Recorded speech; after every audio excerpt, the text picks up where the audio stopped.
Okay, good morning everyone and welcome to the 2023 Reference and Information Services Seminar being held today at the Macquarie Room at the State Library of New South Wales and also being held online.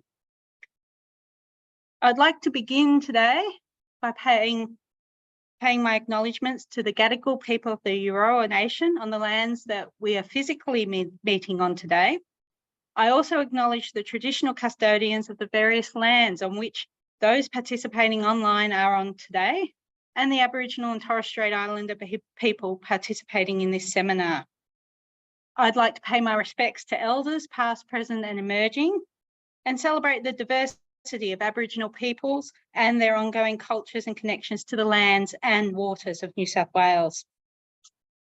I would also like to acknowledge and pay my respects to our Aboriginal and Torres Strait Islander people joining us today. For those online, please include your name, library, and the name of your traditional custodians in the chat for us today, please. I'd also like to extend our acknowledgement to the contribution of the people of many nations, the contributions that people of many nations have made to this country we live in today. Thank you. Thank you everyone for coming today. For those online, just some housekeeping. Can you please make sure you are muted? If not, Ellen will be muting you remotely. We have a range of speakers and breaks, and I'd like to thank you all for attending today as well. To begin today, we have Professor Emerita Kay Castle talking about her book, Reference and Information Services, an Introduction. Hi, Kay, how are you today? Hi, fine, thanks. Okay, I'm just going to set up and share your presentation.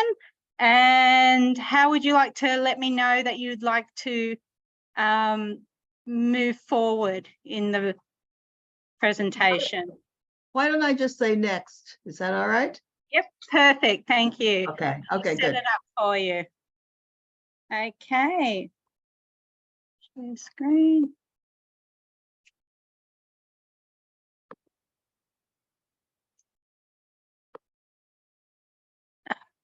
Let me do a. Can everyone see that? Yes, wonderful. Welcome. I'm handing the floor over to you now, Kay.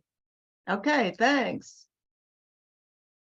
So, good morning to all of you. Of course, in the United States, it's evening, but I know it's morning in Australia, and it's a pleasure to be able to meet with you today. It's one of the wonderful things that's happened with Zoom, that we can all get together no matter where we are. So I'm going to be talking about the reference interview today. And when I finish, I think there will be a little bit of time if you have some questions to ask me. So, so let's get started. Next.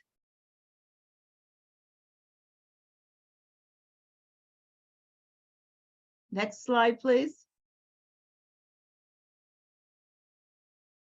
Having technical problems, Kay, give me a second. Okay, all right, okay. Plans. There we go. Okay, good. So why do we do the reference interview? I know that sometimes people think, well, you know, people come, ask a question, and I just help them find the answer. But the reference interview really works well because you end up knowing more about what the person wants and clarifying the information that they need. So it's really an important part of working at a reference desk. And even if you don't have a desk, you could still do a reference interview. So the reference interview is both an art and a science. And what I tell you today maybe is more of the science part of it, but it's up to you to do the art. So reference interview needs to be adapted for every situation and every question, because it'll never be exactly the same, but the sort of basic framework is always there. It should be part of most library transactions. Next. So when do you do the reference interview? Well, you do the reference interview by following this model that I'm going to talk about. And although I say many questions don't seem to need a reference interview, the user often has a more complicated information need that is immediately obvious. And we're going to talk a little more about that and why that is. The user may ask for information on a particular subject, but what they really want is something much more specific than what they've actually asked. And next. Thank you. And where to do the reference interview, as I say, we always used to think the reference interview was at the reference desk, but I know some libraries don't even have a reference desk. So you may have another desk that people come to ask questions. You may be roving on the floor of the library and people come up to you. So you may do the interview there. The reference interview can be done wherever we find the user, and it can be done face-to-face, but we'll also talk about the fact that it can be done on the telephone and virtually. Next. So we'll talk about these different ways that we're doing reference interviews now. We're doing them face-to-face, we're doing them on the telephone, and we're doing them virtually through chat, email, text, and others, whatever is available, and there will be new ways to do it soon, I'm sure. Next.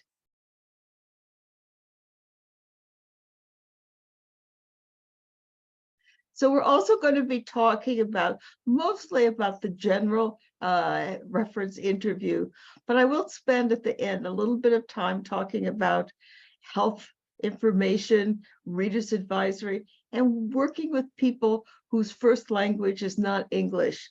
So I think that you get a whole variety of kinds of people asking the kinds of questions they ask, and the people who come ask you questions. So I wanted to cover a little bit more than just that general interview.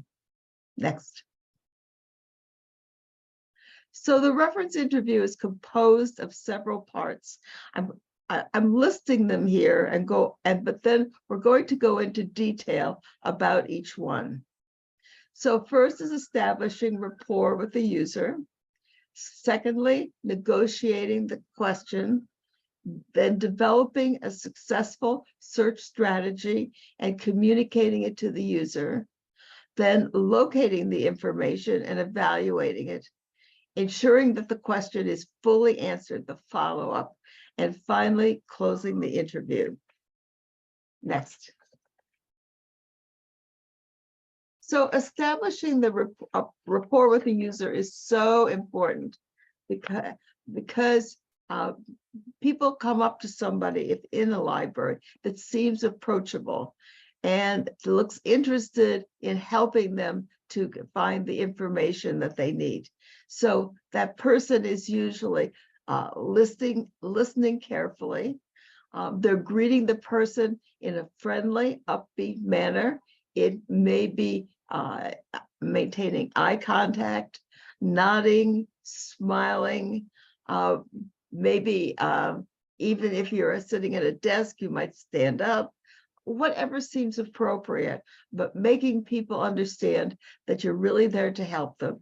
So there's really sort of two parts to answering a question. One is both your conduct with the user, and then the content that's going to be provided. So they both have to work together, because if you don't seem like you really wanted to answer a question, it's really hard for the user to work with you very successfully.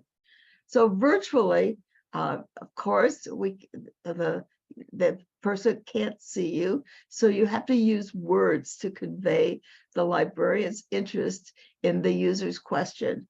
So you might say, you might write hello, and if you see the person's name, you could add the person's first name, so they'll know that you're a friendly person and want to help them. Next, please. So negotiating the question is really, really an important part of all of this. So the librarian needs to use neutral, open-ended questions to find out what the user wants. So what do I mean by an open-ended question? Well, an open-ended question is one that actually forces the user to say more. So you could say, you know, tell me more about whatever their topic is, so that you'll force them to talk a little bit more about what they want. There are also close-ended questions like, do you need current information? But what happens when you have a close-ended question? You get a yes or no answer. So you have to, it takes you a long time to ask all those closed-ended questions and really find out what people want. So the open-ended questions are much better because it's more of a dialogue with the user, and it forces the user to talk more about their topic. Because it's important to find out not only what the person wants, but how they're going to use the information, the context. So it could be very different. Maybe the user comes and they really just want just a little information. They're going to write a 2-page paper, so they don't really need a lot of information. On the other hand, maybe they're doing a lot of research and they're slowly putting all this research together. And so they'll probably want a lot more information. So it depends on what they want. So it's important to know that context. So although the open-ended questions elicit more information from the user, some closed-ended questions may also be needed. So I'm not saying you should never ask a closed-ended question. You, of course, have to do that sometimes. But the more you can sort of have a conversation with the user, the more you'll find out and the better you'll be able to help them. Next, please. So you should be listening carefully when people talk to you and ask those, and you begin to ask those clarifying questions to sort of build up to figuring out exactly what that person wants. So users sort of like to help you. And sometimes what they do is not really so terribly helpful, but they try to make it, they just think, oh, if I could just get a little more information, get sort of in the right direction, I'll be able to do the rest of this myself. So they ask you these very vague questions, and you could tell almost right away that's probably not what they really want. So if they say, well, where could I find a directory of museums? Well, they probably really don't want a directory of museums. They probably are looking for information on 1 or 2 museums, but they think if you give them a directory, they'll be able to do the rest themselves. Or they might say, where can I find a list of companies and addresses? Well, they probably really, that's not exactly what they need. They probably have some companies in mind and they want to find out about them, but they're just asking you. They think if you give them a list, they'll be able to figure the rest out. They could say, where are the newspapers? Well, you know, that really, they probably want more than just getting to the newspapers. So maybe they want to find job announcements. Somebody might have told them about an article that was in the newspaper that they want to read. They might want to look for an obituary. Lots of things, but they just ask you this very vague question. So when you get those very vague questions, you know that's probably, you need to go further and try to get them to talk more about what it is they really want. So once you finally understand the question, you need to paraphrase it or summarize it and say it back to them. So that you'll say, so I understand this is what you want.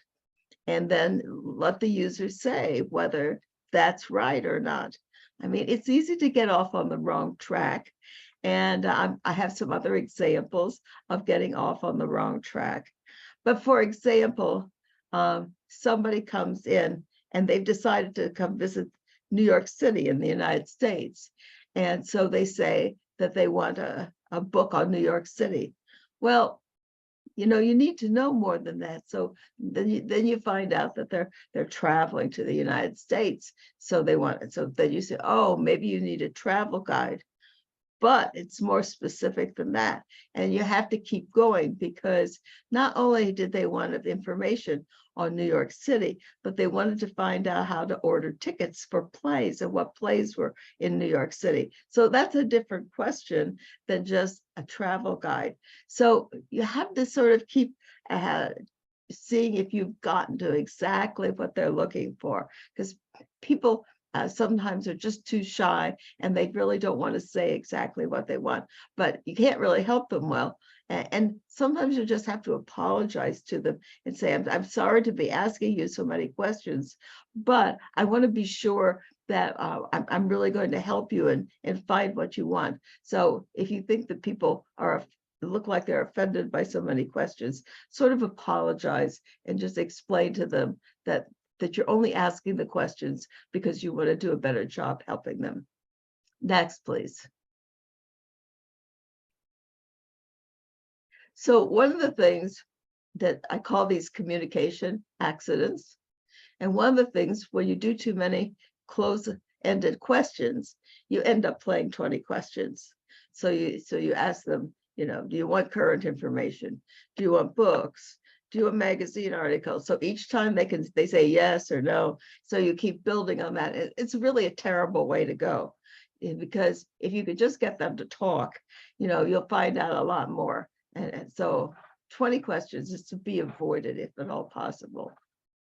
Also, another communications accident is misunderstanding the question. So different words can sound the same. So people ask for information on China. They could be asking for the country China. They could be asking for the dinnerware China. There's other countries that also have this confusion. There's Turkey, the country Turkey, and then there's the animal that's a turkey.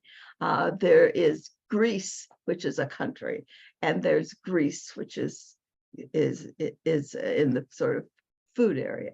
And then there's Chile, another country, and then there's Chile that you could eat.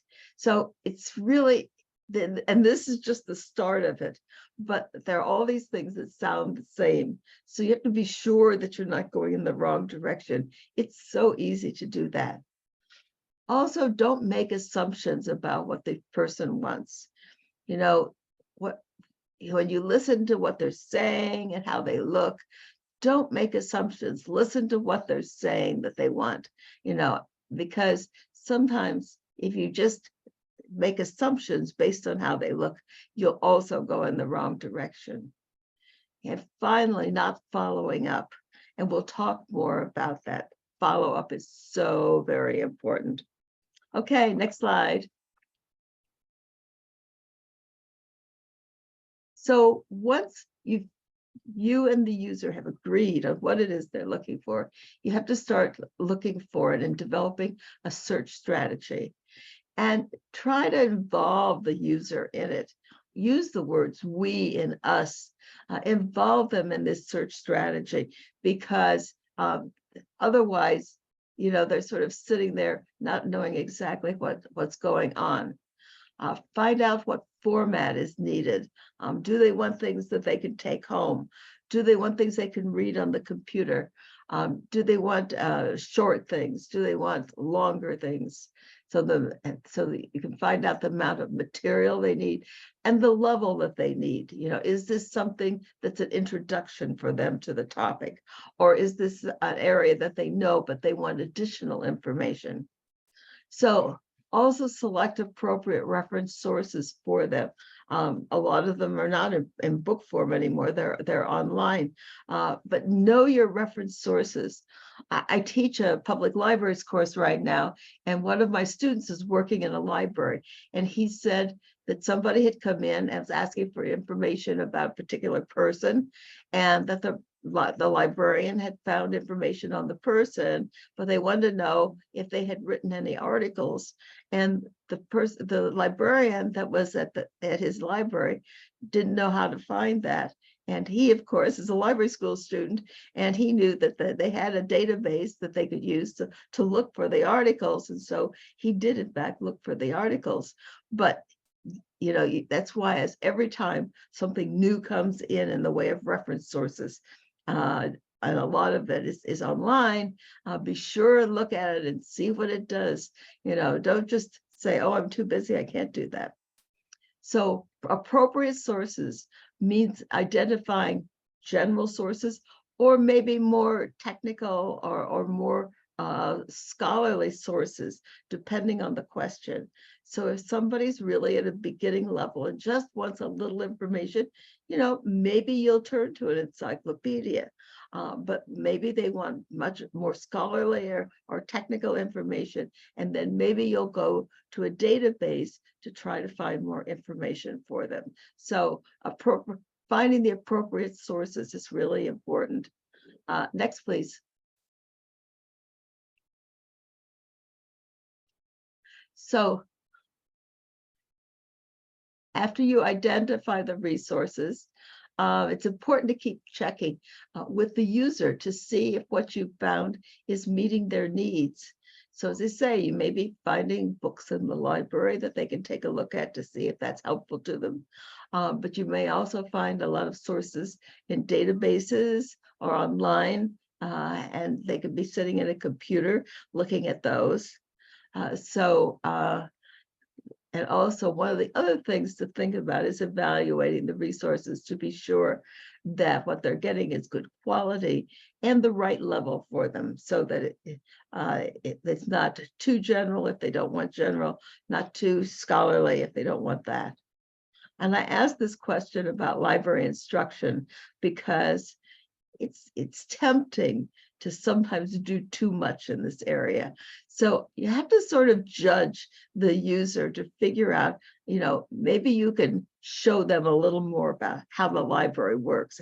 And maybe sometimes as you're actually working with them and finding the information, you could talk to them a little bit about how you're finding things. So maybe they'll be able to pick up on some of it and do a little more on their own the next time. But if the person is in a big rush, just forget the library instruction, just help them find the answer. So we have to be a little careful that we don't get too carried away with library instruction when maybe that's not exactly important at that very moment. But if the user likes what you do, they'll be back again. Maybe the next time they'll want to know a little bit more so they can help themselves. Next, please. So this is so important. A colleague of mine from a long time ago wrote an article about follow-up, and I keep including it in bibliographies. People probably think I don't see the date and don't know how old it is, but I do see the date. I do know how old it is, but it hasn't changed. And this colleague of mine who wrote this article said that follow-up is just the most important thing, and it truly is, because you can help people and you think you're just getting exactly what they want, but maybe not. So you have to say, at some point you need to be back in touch with the person, or at least say to the person, let me know if you need more help, because and you could ask them questions like, is this the kind of information you were hoping to get? And you could also say, if you don't find what you want, please come back, contact me again. But try to find out whether you've really completely answered that question. So because users are sort of shy sometimes, they don't want to tell you that, oh, no, I still don't have what I want. So try your best to do some follow-up. Sometimes it's hard, sometimes you're busy, but you need to do that, because otherwise, people could go away very unsatisfied. So the follow-up gives the user a chance to say that they need more information, or they need a different kind of information. So you have to make it so that they don't think it's a big deal if you're not quite on track, and that they can tell you that, and that you'll be fine about that, and you'll say, oh, okay, let's try something else here. So that follow-up is just so important. And as I say, I hang on to this article on follow-up just because it's never changed and it's still just so important. Next, please. Closing the interview. Closing the interview is also a very sort of delicate thing, because you don't want people to think you're sort of pushing them away. So you have to sort of close it with what I write here as an open note, so the user feels they can return for further assistance. And maybe with this question, maybe they'll come back with other questions. Sometimes you could sort of summarize what has happened in the course of the interview, so that you and the user will sort of agree that you did as much as you could do this very day. But try to find a way to say it so that it doesn't look like you're dismissing them and never want to see them again. Next, please. I put in evaluation because libraries often ask the user to evaluate their library experience. And they might want to know if the user would come back for more help from the same librarian. And I hope you think about making your reference interview so that people will want to come back and work with you again.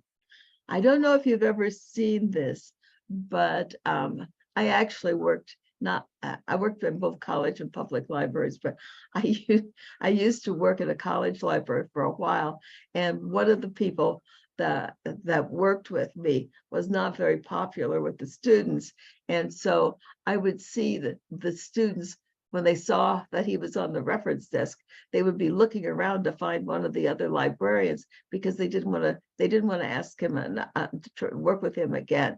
So you don't want to be the librarian that everybody's looking for somebody else to work with. And as they say, we used to have our desks behind the reference desk, and the students would go running back behind the reference desk to find one of the other librarians, just because the person was not so satisfactory for them. So you want to be the librarian that everybody comes back to see. Next, please. So let's think a little bit about the reference interview on the telephone. A few years ago, when I was first writing a chapter on the reference interview, one of my dear colleagues said to me, "Oh no, telephone. Oh, people don't do telephone anymore." I said, "Oh, you're wrong. People do use telephone, and they still use telephone. I think it's still an important means of communication." So try to have a pleasant voice when you speak, so people will think that, sort of a friendly tone, and be sure and identify yourself when you answer the phone, so they know who you are. You also want to listen to the user, their tone and their inflection. So you'll want to use the same kind of questions and the same way on the telephone as you did in person. And as people and try to get people to talk about what it is they want, and you could do this too, face-to-face and in virtual. Use what we call minimal encouragers. Just say little things so people know you're still there, that you're still listening. You could say, "Yes, interesting, I understand, I see, tell me more." Just little things, so they know you're listening and they're and you're still there. And on the telephone, that's really important because they can't see you. So follow the interview guidelines, ask open-ended questions, and keep the silent time to a minimum. Remember, even a short amount of time when you're not talking to them, they'll begin to worry. They'll think, "Oh, maybe I got disconnected." So you have to periodically go back, and even if you're not finished, and say to them, "I'm still looking. Don't worry, I'm still here." Next, please.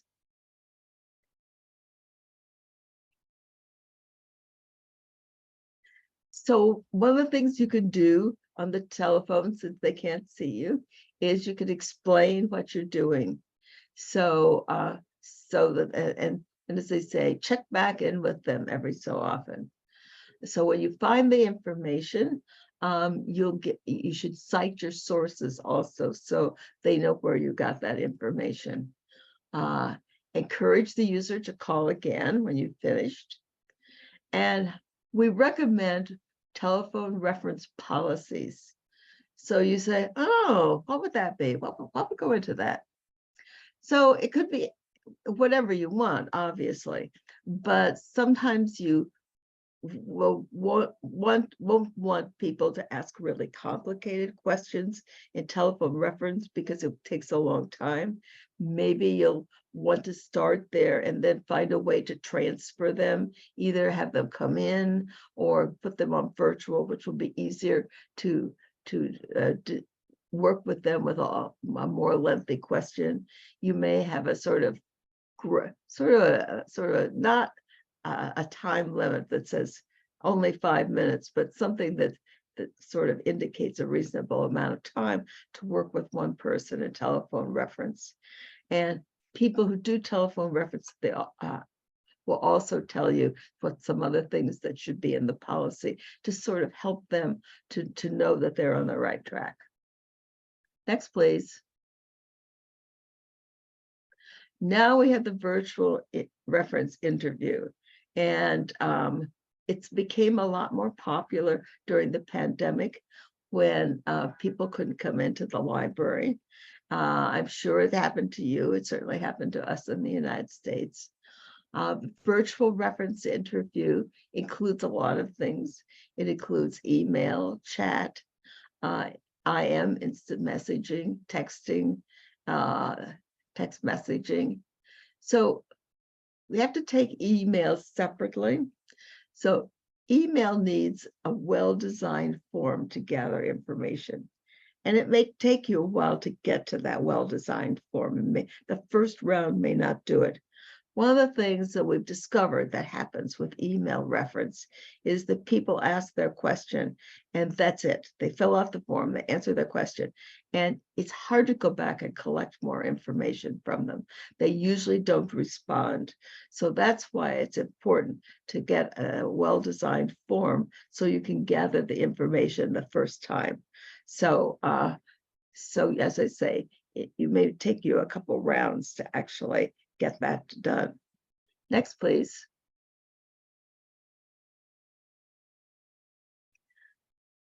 So chat, IM, text messaging are all in real time. And one of the things people suggest is trying to get an email address for people that you're working with so that if there's some follow-up, you can follow up with them with email. So when you do a virtual reference, you'll want to make it personal and develop a rapport with their user. You could say something like, you'll see the person's name probably, so you could say, hi, Alice, what an interesting question. You can write that all out. Try to clarify the question by asking more questions, getting that person to say more about their question. Find out what level of information they need, the amount of information they need. It's also suggested that you try to mirror the user's style of writing. If the person is writing in a very formal way, you'll want to stay formal. If the person is writing in a more informal way, you'll maybe try to match their style at least a little bit. It may not be your style, but you try a little bit so that they're more comfortable. Next, please.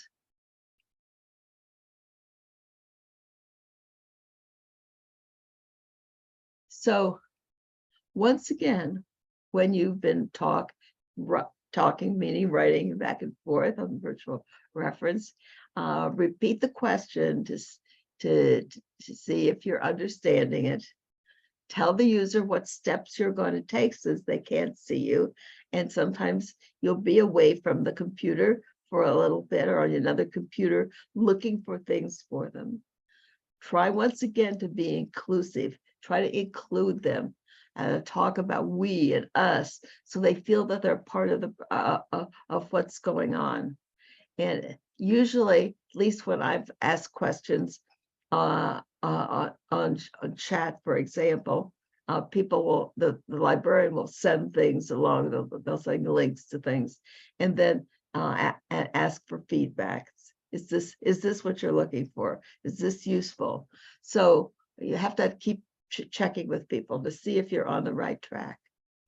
And we used to think, probably we don't anymore, we used to think that the user needed a fast answer, and that's why they were on virtual reference, but that's not true. It's just more convenient for people. So if it takes a little time, I think most people are fine about that. So I don't think you need to think that you have to rush through the question. Next, please.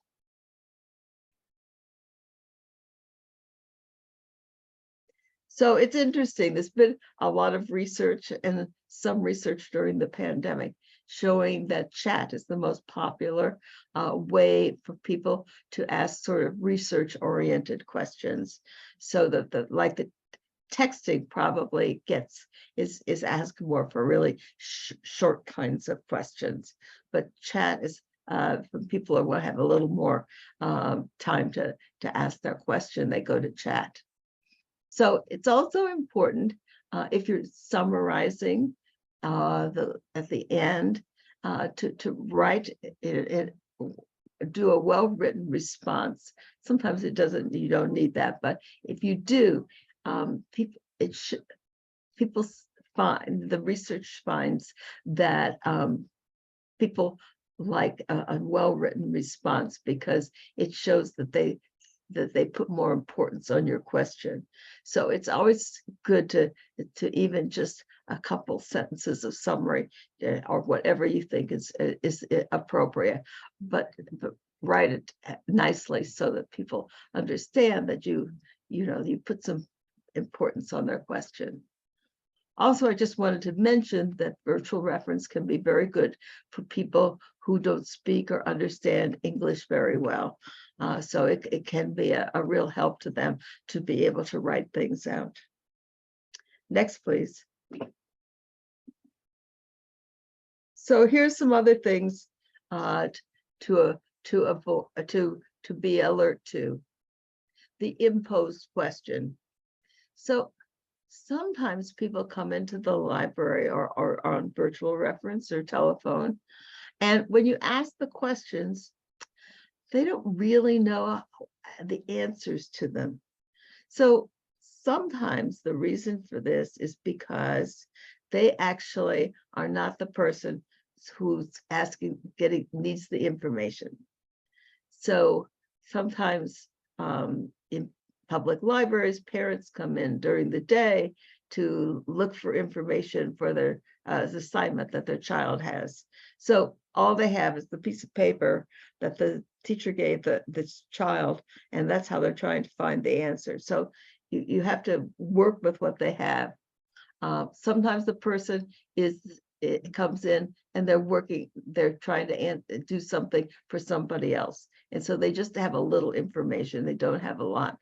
So it's hard sometimes to help those people because you just can't get the whole thing. And not so much maybe in public libraries, but sometimes you get like a research assistant who could be asking the question for a professor. So, and they only have what the person gave them. Okay, next. So negative closure. So I know we've probably all been there. So, but try to avoid negative closure. And that's when you send the person away knowing that they haven't really gotten the answer. So there's a lot of reasons that this happens, but try to, if you really can't help them, you need to find somebody else to help them and just not send them away. So work hard, think about what you can do so that you don't send people away without some assistance. Next, please. And this is also wrapped into what we call the unmonitored referral. So sometimes the librarian sends the person away with some information, but not knowing if the user will find what they want. So one, which is a lot of people do, and you have to think about how you really handle this, and that is that you give people a call number on a piece of paper and say, oh, look over there. So you give them the call number, but you never follow up to see whether they really found anything. So they're just wandering around, and they're feeling bad, you know, because they're not finding anything, and they're sort of afraid to come back to you again. So if you give them a little slip of paper with a phone, with a call number on it, you should check in on them to see if they're really finding something. Also, sending the user to another floor, not knowing what's going to happen when they get to the floor, to the other floor. And you just have to, you know, either tell them that they can't find something, they should come back, or if there's somebody working on that floor, call them and tell them what the person is looking for. But we shouldn't leave people sort of in the lurch like this. It's a very tempting thing to do. And when you're busy, it's people do it all the time. But think about that poor user and the fact that that they're wandering around and they really haven't gotten enough help yet. So, and also not following up is just, you know, a major issue. Okay, next. So the health information. So as I say, I don't know about your libraries, but when I worked for New York Public Library, we began to survey how many librarians were getting lots of health information questions over the reference desk. And it was a lot. It was, you know, sometimes as much as 40% of the questions were on health. So it's important to be aware of that. I'm hoping that this new reference and information services book that we just published, that you'll be able to have it in Australia soon, because there's a wonderful chapter on health information services that I think is just so good and up to date. So I'm hoping that will be available to you soon. So one of the things to be aware of, not that we aren't aware of it for everything, but the importance of current and accurate information in health, because as we all know, it's just changing all the time. So it's really important to try to find sources that have the latest information. Also avoiding sort of health information that might be in sources that are trying to make money, like a website from a drug company or something that, you know, you don't know whether they're just promoting their own products. So when you're working on health information, be sure and find out who the user is asking the information for, because I would say that with health information, a lot of people are not asking for themselves, that they might be asking for someone, an older adult, they might be asking for information for a child. So it's really important to find out, you know, exactly who they're asking for the information for, because it can make a big difference in where you look and what kind of information you find. So that's some tips for health information. Next, please. So also with health information, find out what the user already knows and how much information they have. I would guess in many cases that the library is not the first stop, and that people have already been looking for information, gathering up stuff. So it's really good to find out what they already know and what they have and start from there. We don't always quiz. We don't like to really quiz people about and make them feel bad that they didn't look that they have already done a lot before they came to the library. But in this case, it's just plain useful. So also, I'm sure you have your own sources, but use, national sources such as government resources, maybe a well-regarded hospital website, but sources that you really trust when you give out health information, because it really is important to do the best you can. It's definitely such a changing field all the time. Okay, next, please. So I want to say a little bit about the people from other cultural backgrounds, because both particularly face-to-face, but also virtually, it's important to understand more about who that user is. And sometimes the user doesn't speak English as their first language. So sometimes virtual is better. But also if they're coming into the library, maybe writing information down for them helps. Speaking slowly helps. Also, there's this whole issue, particularly, face to face, and that is the different cultures have different ways of relating to people. I'm sure you all already know this, but so some cultures, they like to stand very near the person they're talking to. Other cultures, people want a little more distance between themselves and the person that they're talking to. So it's just important to be sensitive to that, and it's part of making of getting to know the people and what they want. So I finally put down here positive. So my two things that I always like to say, and that is, one is be positive and smile. I think those two things go such a long way in working with people. So a lot of other things, they'll forgive you if you're positive and you smile. Next, please. So I wanted to say a little bit about Reader's Advisory Service. I was teaching a reference course one time for Pratt Institute, and one of the students raised their hand and she said, "Are we going to have to recommend books to people?" I said, "Yes, maybe so." And she looked very shocked. So, but I assume in your libraries, as in the United States, that we do have people coming up to the reference desk and wanting a recommendation of a good book. And what we say about Reader's Advisory interviews is it's a little more like a conversation, not quite as formal as the general reference interview. And at least here, it's usually just combined with reference service. Nobody has enough money to have a separate Reader's Advisory desk. So if you do, that's great.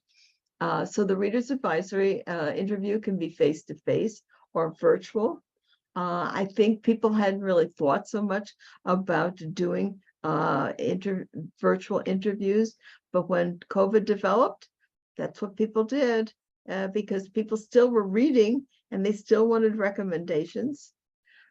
So here, I quote two of the people who write about Reader's Advisory in the United States, Sarek and Wyatt, and they say things that, when people ask you for a recommendation, you can say, "Tell me about a book that you have enjoyed," so you can get a clue as to the kinds of things that they like to read. Or Wyatt says, "What are you in the mood to read?"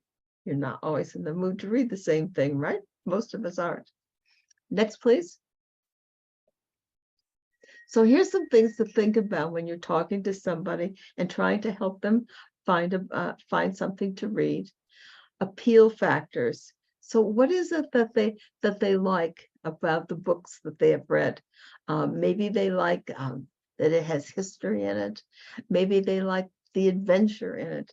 Maybe they like romance. Whatever it is, find out some of the things that they like about the books that they read, and maybe that will help you to find something. Sometimes the genre is important. Some people like to read mysteries, some romances, science fiction, other kinds of books. And then the rejection factors. So We always laugh and say, you know, there are these mystery readers who say no sex and no violence, and they're serious about that. But people who read a lot have other things that are rejection factors for them. And it's good to find that out, you know, and try to meet that need as best you can. One of the wonderful things that has happened with Reader's Advisory is we have a lot more tools available. Some of them are now online. There's some Reader's Advisory databases online. Also, a lot of even libraries have up on their websites lists of read-alike books. So some book comes out and everybody reads it and they're like, oh, I want another one just like that one. So putting together read-alike lists or borrowing from somebody, other libraries that have done that is a really good thing to do, because you can maybe help your readers to find some other books to read. And finally, be respectful of a reader's taste. You know, you may hate romances and not want to can't even really help people very well. But you know, you have to respect what they want. And sometimes it's one of the good things you can do in a library is to find out what other people read. And sometimes you can find somebody else in the library that's reading exactly what this person wants, and you can pair them up for a few minutes, and that person will have some suggestions for them. Next, please.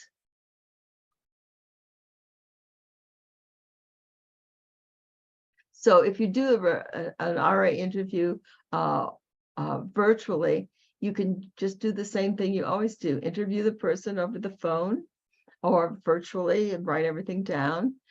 It's good because it can give you some time to work on selections for them. And you can make a selection of books for the user depending on what they told you. Sometimes you can pull some books off the shelf and they can pick them up.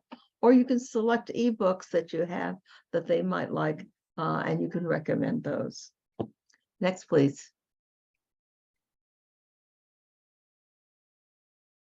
So here's just some practical things to practice. So maybe the way I've told you to ask questions or something, you think, oh, I don't think I can do that. So you need to practice and make these things your own. That's what I said. You're the art part of the art and science. So practice looking approachable. Think of how you might look that would make people want to come up to you to ask a question. Look at how other people do that. To say it's your own, you know, it's just who you are. You have to do it the way that's just comfortable for you. Practice your listening skills, you know. As I said before, but be sure you know as much as possible about the reference sources that are in your library so that you don't forget something that might be useful to somebody. Practice asking questions. It's sort of hard sometimes, you don't, and so, you know, think about how you can ask questions that's comfortable for you. Because what's comfortable for me may not be comfortable for you, but it's important that you're comfortable with them. Think about how to ask follow-up questions. Once again, there's no right or wrong way, but however it is, so that you're comfortable and you think that, and your user is comfortable. And finally, practice thinking about how to close the interview. So you can finish it, but the person doesn't think you that no, you can never come back. The person might want to come back, and you would certainly like to have them come back. So practice all these things, you know, and think about, you know, how you could do it, how you're comfortable to do it. So it's just as I say, there's no right or wrong. So whatever works well for you. Next. So I think we actually have a few minutes left, and I really, I hope that this has been useful to you. And if you have some questions, I think there's a few minutes, we could take some questions. It looks like there's some things maybe in the chat, I'm not sure.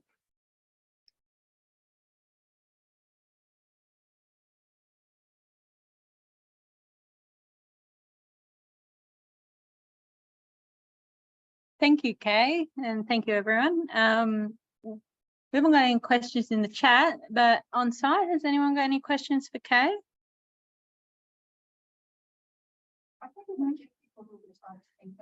Yeah, I think people are just thinking about their questions and typing them in, Kay. Okay. Should we put up the chat questions? I don't know if there are questions in the chat or whether they're, we asked everyone when they joined today to write who they are, what library they're from, and their traditional custodians of the land they're joining us from. Oh, okay. All right. So Kay, can you tell me an example of a question, one of the most difficult questions you've ever had asked, being a reference librarian? Oh, I don't know if I could think of a really difficult question. I think sometimes questions that are more personal to people are more difficult to deal with because, but I don't know. I don't think I have a good example. It's a good question though. I'll have to think about that. Yeah, I can remember, you know, you talked about the classic one where you make assumptions and they come in and they ask for China, or they might ask for ferries. And the way they've pronounced it, you've thought they've talked about the boat, the ferry as in the boat, but they meant fairies as in the little magical mythical people. So yeah, it's always interesting how you can jump to assumptions without, you know, asking more questions. It is. It's really interesting, but you could really make a big mistake and go completely in the wrong direction. Sorry, Alan? This question in chat. Okay, we have a question in chat. Oh. You might have to come and help me. So Kay. Parents who are doing the assignments for their children. Yes, so Sam has asked, have you got any tips for dealing with parents who are coming into the library doing the questions for their children? Well, I think that you just have to be very tactful about it, I think, because I think it happens a lot. You know, the parent doesn't want to spend the whole evening at the library, so they come in during the day, you know, and they don't have all the information. So I think the one thing is if the parents come in often doing that, you know, encourage them to get more information from their child, so that you have a better shot at finding the answer. But I think that there's not much you can do. You just sort of have to try to keep asking them if their child maybe gave them more information, you know, and hopefully they have a sheet of paper that has at least something written down on it. But very hard to do, and I know it happens a lot. It happens a lot here too. So. Yeah. Another question, what are your thoughts on roving reference at libraries? I think roving reference is really important. A lot of it does require sometimes a little more staffing, but I think it's really an important thing to do. So a lot of people don't really want to walk up to a reference desk and ask a question, but you can see that they're looking around trying to figure out where to find what they want. So I think roving reference is really important, and I think libraries should try to figure out how to do that, because it's you'll catch a lot of people, and you know, once they see that you're there to help them, I think maybe they'll, you know, the next time they see you, even if you're sitting behind a desk, maybe they're more likely to come up and ask a question.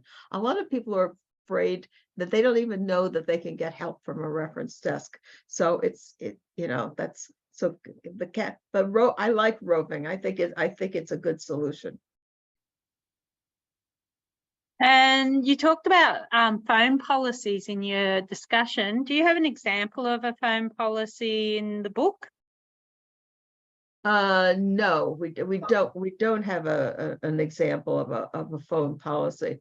But I think that it could, I think it's probably pretty individual to the library, but if people are doing telephone reference, I think they can also help to develop a policy, because they'll know some of the things that are bothering them, and this, because they don't want to have to keep making decisions that are not sure are right every time somebody calls.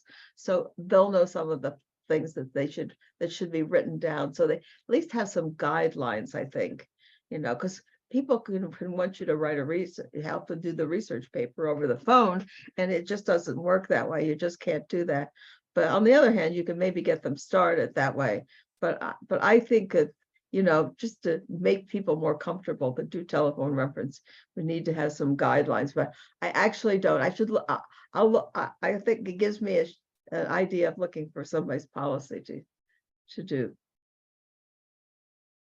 And another question, do you have any tips on how to politely hurry up I'm going to pronounce this incorrectly, garrulous inquirers, the family history questioner who proceeds to want to sit and tell you their entire family history and not just the pertinent what they're requiring? Well, once again, I think, that you just have to politely, sort of say, this is probably as much information as I can really handle for you today, and try to move them to helping to help them to find other information. But I think you just have to be polite and say at some point that you really have some other people. Hopefully there's some other people waiting for help, and that will get you off. But I just always think being polite is important, and sort of encouraging people to go on their way and do something else. I know it's a big problem, and we had for a while a branch of the New York Public Library that just had so many senior citizens, and it was a very hard reference desk to manage, because they needed somebody to talk to, and so moving them along was really a big problem. So, but I like to try to move people along with politeness. So thank you. Any other questions?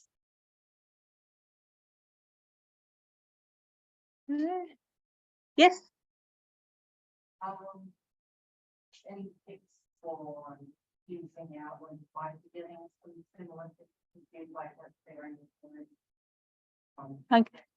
So any tips you've got on how you can tease out more when you do get that you've made an assumption and you've gone down the wrong path, how to get more information when the person asking the question thinks it's quite simple, but you've obviously misunderstood them? Yeah. well, I think all you can do is sort of say, I guess I didn't really understand your question too well, and try to once again to have them talk more about it, and how they're going to use that information, and maybe that'll give you some clues as to another direction to go. I think it's easy to get on the wrong path, but I think you just, we just have to apologize and say, oh, I just guess, I think I must have misunderstood your question, and let's try again here to and make it a fresh start. But I think it's really important to make users comfortable that that you can make mistakes as well as they can make mistakes. And I think that we need to not act like it's their fault. You have to say, I guess it's my fault. So. And Kay, how would you recommend we get the community back into asking us questions? Because a lot of people just fall back to that safe, I'll Google it. Well, it's a good question, because I think everyone is struggling with that right now. I think it's hard to get people back in. So even maybe running some like little fun programs that would talk about funny reference questions or something like that, that would give people the idea of that they could ask questions and say, you know, look at this fun question we got, and this is what we found out. So maybe some things like that, but maybe I think folding. I know a lot of libraries here are doing a lot more programming. To say, I'm teaching this public libraries course, so all my students they all have to work with an individual library. So I know lots about programming these days. But I think that probably weaving it into some programming might be a good thing. People seem to want to go to programs. At least here, we've gotten more people going to programs again, even in person. Certainly some online, but even in person, they're going to programs in libraries. So maybe finding a way to fold it into that would be a fun thing. Maybe a quiz show or something.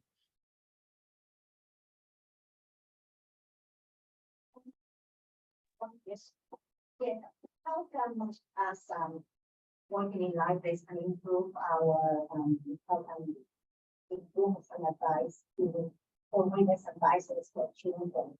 Parents coming to see, oh, I want my children to read more. Yep. What can you recommend? So how process that as a yeah, our next question is that merging of the reference question and reader's advisory. How can we improve or get better at when a parent comes in asking for us about, they're looking for books for their children to read. Obviously the parents have come in with their assumptions, and it's not necessarily what the kids are going to want to read, and what's popular and things like that. Well, maybe sometimes I have a couple thoughts on that. One thing is that maybe you can give them a couple books to take home that are kind of really different, and say, you know, why don't you see, you know, which one your child likes best, and then the next time we can help you more based on which one they liked best. But you know, but maybe something like that would help you, because I know parents have a lot of assumptions about books. We certainly, I'm sure you read about the United States, we're having a terrible time with parents wanting to control what their children read. So but I think giving them some choices, and then saying, let the child tell us what they like to read.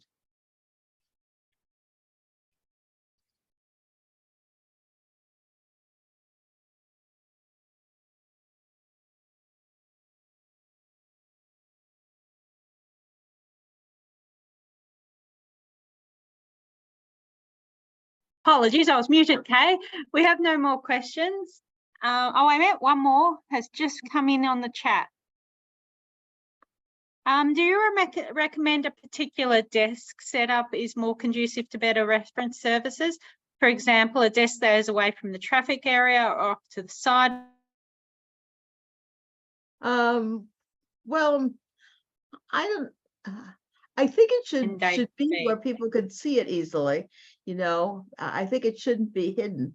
But the other thing I would say, which I know is sometimes less comfortable for people, but I think desks that are higher, that people can sit behind, so that when people come up to the desk, they don't have to look down at you, that they can look straight in front of you, and then you have the computer on the desk, and you could turn it around so that people can see what you're searching for. When I've seen libraries that are set up like that, I think that's a better setup. As I say, I know sometimes people don't like it because they have to sit on a stool behind the desk, but I think it's better. The lower desks I don't think are so good, but they should be in a place where people can see where it is, so they don't have to look around very much. I know sometimes people hide reference desks. I think that's a bad thing to do.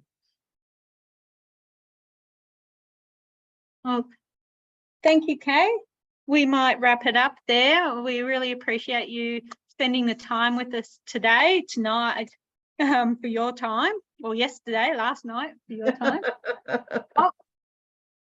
But someone's just added to your answer just what would you recommend? Would you recommend that the stand desk can be raised or lowered for people who might be in a wheelchair, or when you're dealing with children and that? Yes, sometimes I've seen a desk that has, you know, the higher level that people can walk up to, but then has a place in the desk that's lower, so that somebody in a wheelchair can go up to it. And that's a nice setup, I think. I've seen some places with that, and I think that works really well, because you know, people in wheelchairs are more mobile now and can get around more. And so we do have more people coming in. I know that my students are very concerned about helping people with disabilities. I love that they're so concerned about that. Lovely, thank you. Okay. Ellen, I'm allowed to lift the computer and turn it around so Alan can see that, Kay can see there was an audience on site as well. What, can I unplug the HDMI? Try not to. Turn it the other way. There we go. Oh, hello to everybody. Oh, that's great. Oh, so nice. So there you go. Great. Thank you again, Kay, for your time. Thank you everyone for your questions. And we're going to have a short break. So thank you, Kay. Have a lovely evening, and hopefully we'll have you again as a guest speaker. Oh, that would be great. Thank you.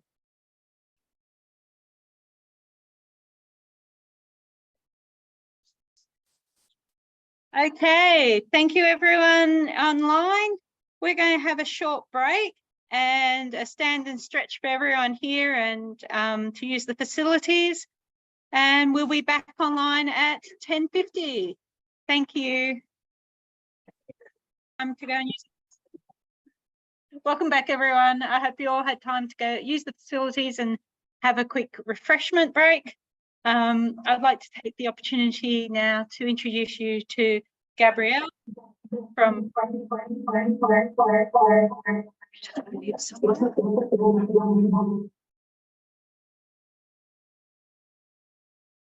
Blacktown City Libraries to talk to us about professional development. Welcome, Gabrielle. Thank you for coming.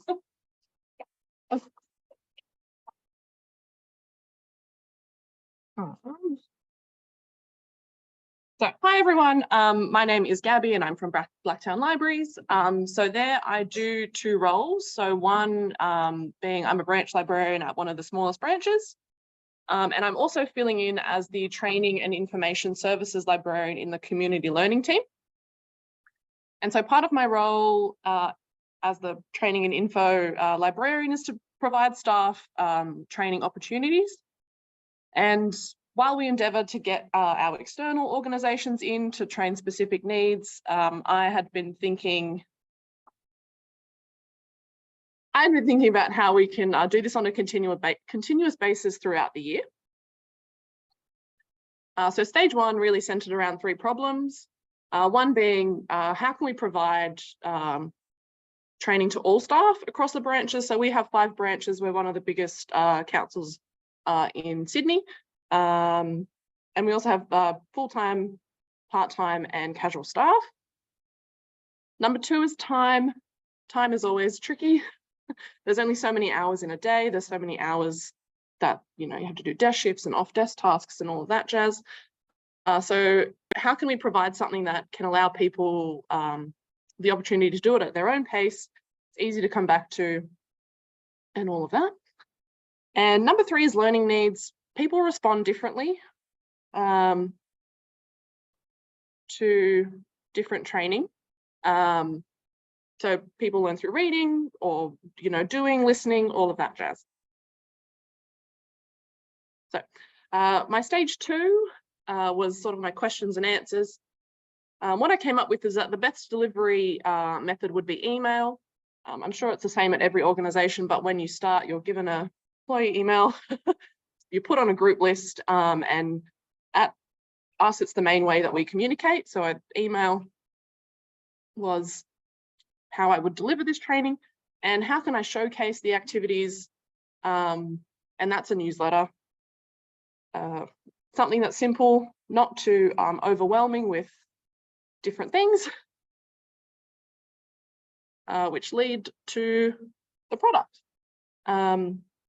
So this was the first edition. It is a bi-monthly newsletter, and I only highlight 5 different activities. So whether that be like watching a webinar that's pre-recorded, or utilizing a book from our professional development collection, because we have such great books in there, but no one tends to use them because they don't know what's in there.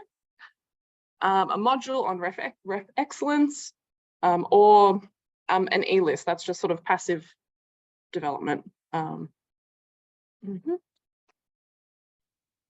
This was the second edition.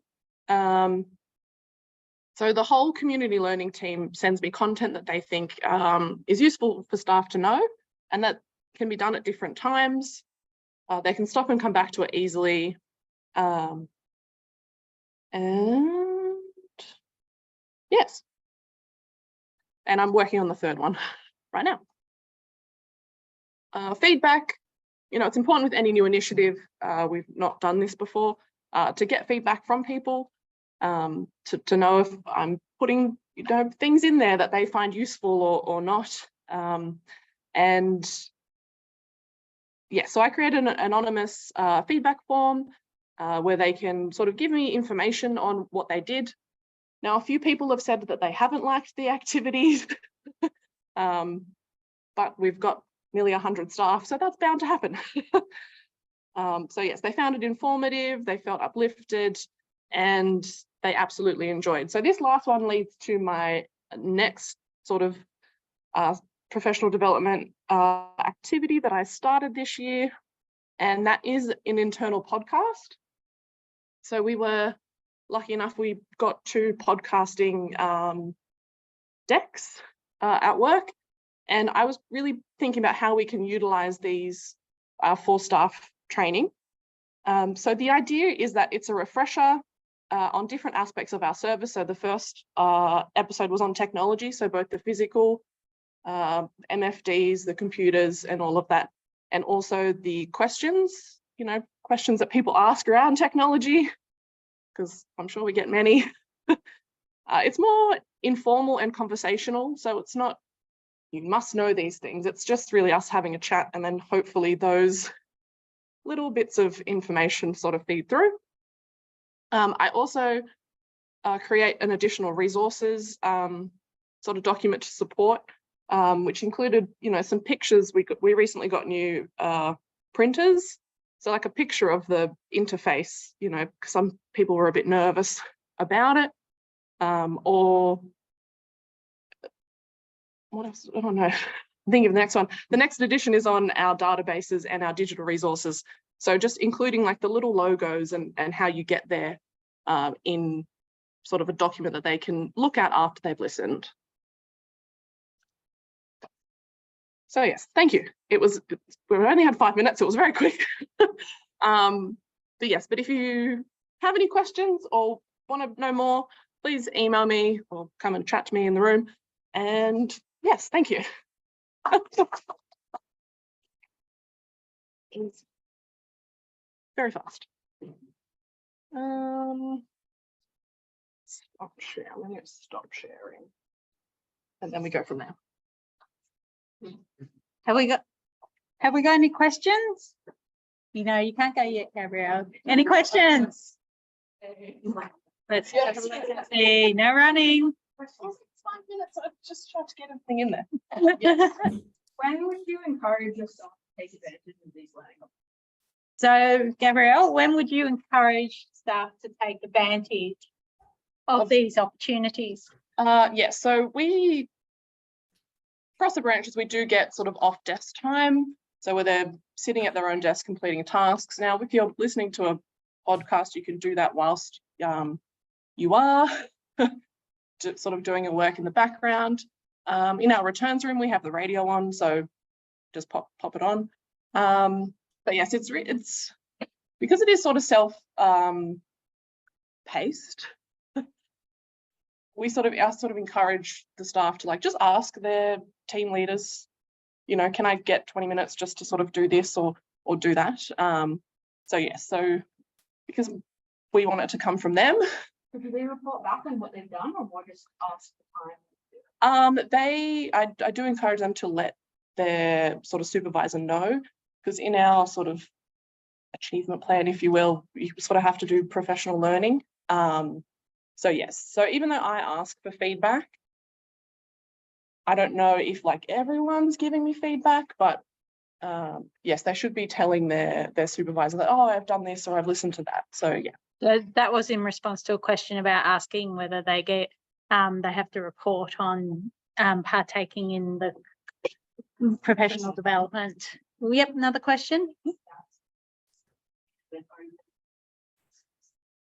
So this question is on what statistics Gabrielle keeps. So I have the responses in the feedback form. I really debated back and forth, you know, if I wanted to make it a compulsory thing, because I think once you put that pressure on people like, oh, you must do at least 2 things, I think people then go, no.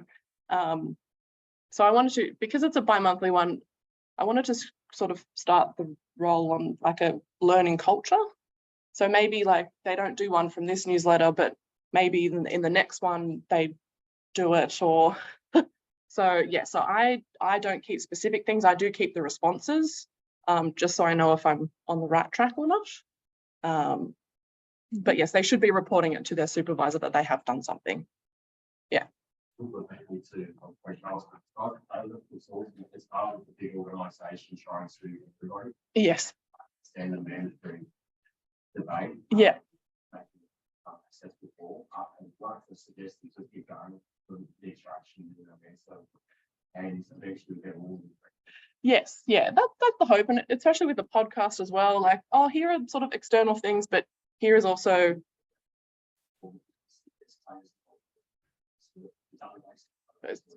Yeah, we do keep it to around 20 minutes, so they're not long, as well. So like, oh look, it's a quick learning.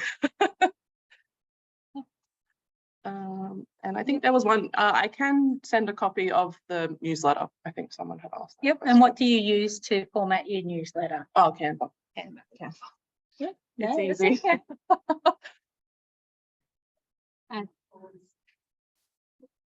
Because So how long does it take to pull all this stuff together, Gabrielle? I know I've heard.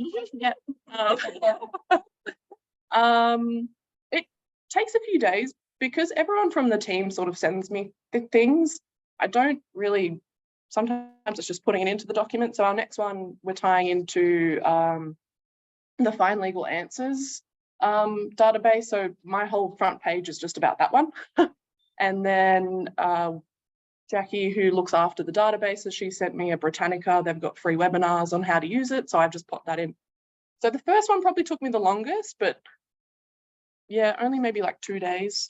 And now I keep the format of the newsletter the same as well. So I'm not having to worry about, you know, changing what it looks like. I just change the colors and away I go. Wonderful. Okay. Well, thank you, Gabrielle. Thank you. Keep you longer. Thank you.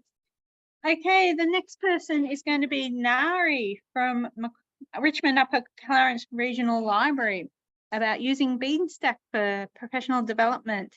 Now, Nari, do you would you like me to share the screen and you then take control, or would you like to share your screen and take? I can try either. I can try sharing on this end and see how I go. I haven't presented on Zoom before, so okay, it's good learning for me.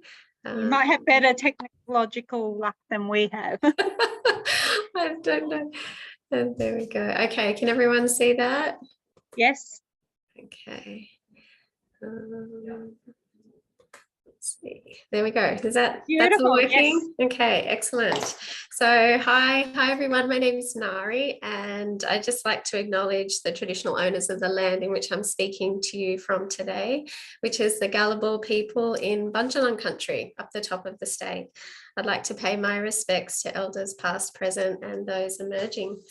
I'm Casino Library Coordinator, and I think my role should the title should be fills gaps and satisfies needs.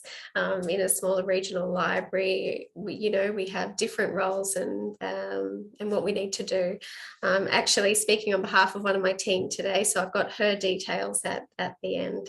But just a quick chat to you about how we encourage our staff to feel comfortable with e-resources, because we can market things, but the way our teams speak with our community is some of the best marketing. So how do we encourage our team to know and love our e-resources, and using Beanstack, which is a reading challenge app. So the story started in 2020 when my then team member Taryn attended one of these seminars, and there was Kelly Woods spoke from Shoalhaven Library. Shout out if there's anyone from Shoalhaven here. And she shared a digital dig quiz initiative. So each month there'd be 5 questions about an e-resource. And my then team member Taryn, who now works for Richmond Tweed, she utilised this idea and started the monthly quiz for our team. And then this year, our library started subscribing to the Beanstack app, and Amy thought that would be an ideal format for utilising for our digital dig quiz. So she's moved it over to that. So that's what I'm chatting to you about today. So each month there's about 5 questions, and it's on one of our library's e-resources or apps. The questions are designed so that team members need to explore an experiment or research with that e-resource or app to be able to use it and answer the questions. And she tries to include questions that could be commonly asked by library members who need assistance. Some of the pros of using Beanstack, when I had a chat to Amy about it, she said it's easier to set up each month. So when sending out an email with the question, she'd get different ways of responding. Some would, write it on a piece of paper and scan it back. Some were responding via email. And so it was very ad hoc and a lot for her to collate on her end.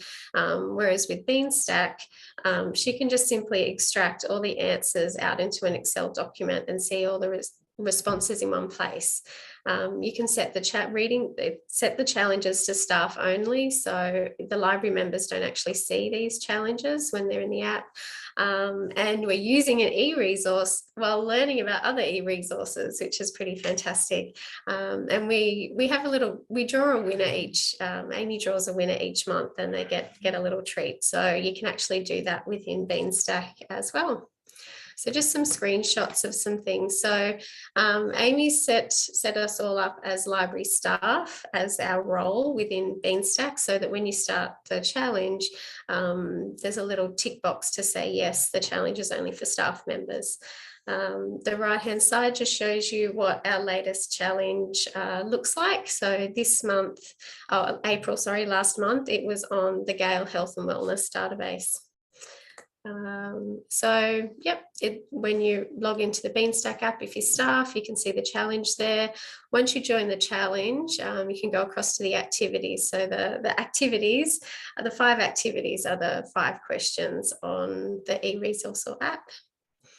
And then when you go into that activity, it's got a question there. So this one was about how to actually direct people to the Gale Health and Wellness database.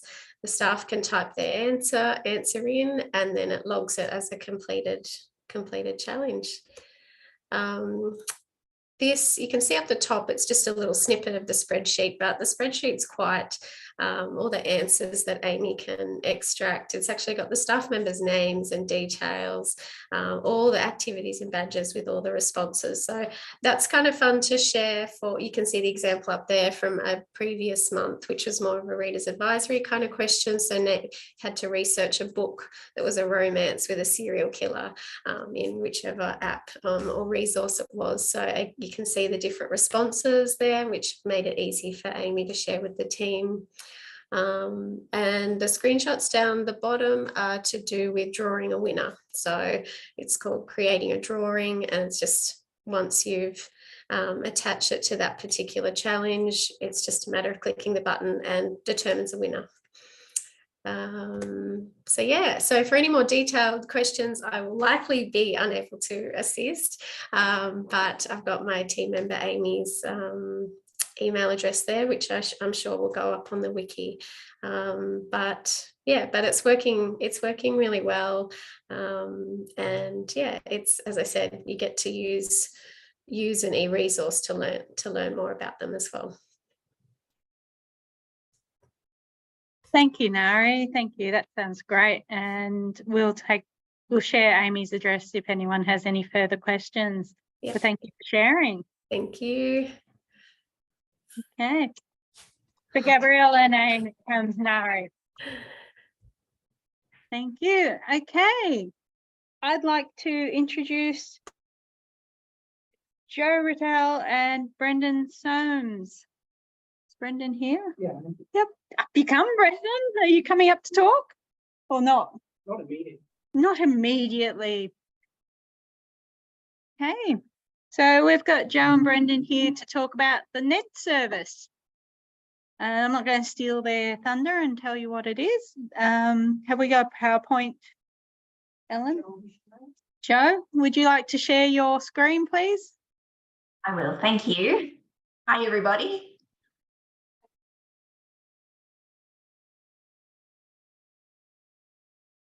Just let me know if you can see that. Yes, we can. Thank you, Joe. Excellent. So welcome, everyone. And I'd like to start by acknowledging that I am meeting with you from the traditional lands of the Bunurong peoples of the Kulin Nation here in Victoria, and pay my respects to their elders past, present and emerging. I also pay respect to the traditional owners of the land on which each of you are living and working from today. So my name is Jo Ratali, and in December last year, I started in the role of NED Program Manager, coordinating the development of the NED strategic plan for all of the member libraries. However, I've been involved with NED since 2016 in my former role as Director of Collections at the State Library Victoria and a member of the NED steering group.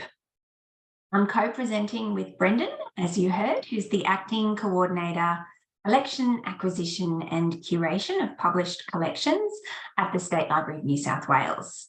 And Brendan became a member of the NED steering group around the same time that I did, and has significant experience in the development and implementation of NED. We're focusing our presentation on things about NED that we think will be useful to you working as librarians in public libraries across New South Wales, and how you can support building a more diverse NED collection by raising awareness in your council and communities about depositing electronic publications. I'm going to cover the benefits that NED provides for publishers, member libraries and library users, and also how the NED service has grown since launching in 2019, and also using Trove to access the NED publications. I'll also give an overview of the development of the NED strategic plan, which outlines the priorities for building the collection, enhancing the system and engaging with publishers. And then Brendan's going to talk about the New South Wales NED collection and what you need to know to support your local council to contribute.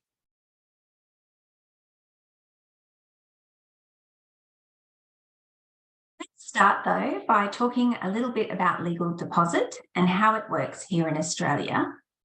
Understanding why legal deposit is important is a good way to encourage organisations or individuals in your communities who are creating electronic publications to deposit in NED. So legal deposit is defined by UNESCO as a statutory obligation which requires that any organisation, commercial or public, and any individual producing any type of documentation in multiple copies be obliged to deposit one or more copies with a recognised national institution. And in Australia, the definition of publisher for the purposes of legal deposit includes commercial publishers, government publishers, schools, societies, organisations, clubs, churches, associations, and private individuals. In 2011, the International Federation of Library Associations and Institutions published a formal statement on legal deposit, stating that legal deposit is critical for the preservation of and access to a nation's documentary heritage, and that legal deposit is most successful when there is close cooperation between the designated custodians, which usually libraries, and those responsible for deposits, usually publishers or creators. By collecting, recording, and preserving all published material of a country, legal deposit guarantees each citizen access without making any judgment on the intrinsic value of the materials, should it be a judgment of moral, political, artistic, or literary nature. Ultimately, legal deposit is fundamental to freedom of information and to the perpetuation of an informed citizenry. So as you can probably tell, I'm quite passionate about legal deposit. And for the national, state and territory libraries, being a legal deposit library is one of their most important responsibilities.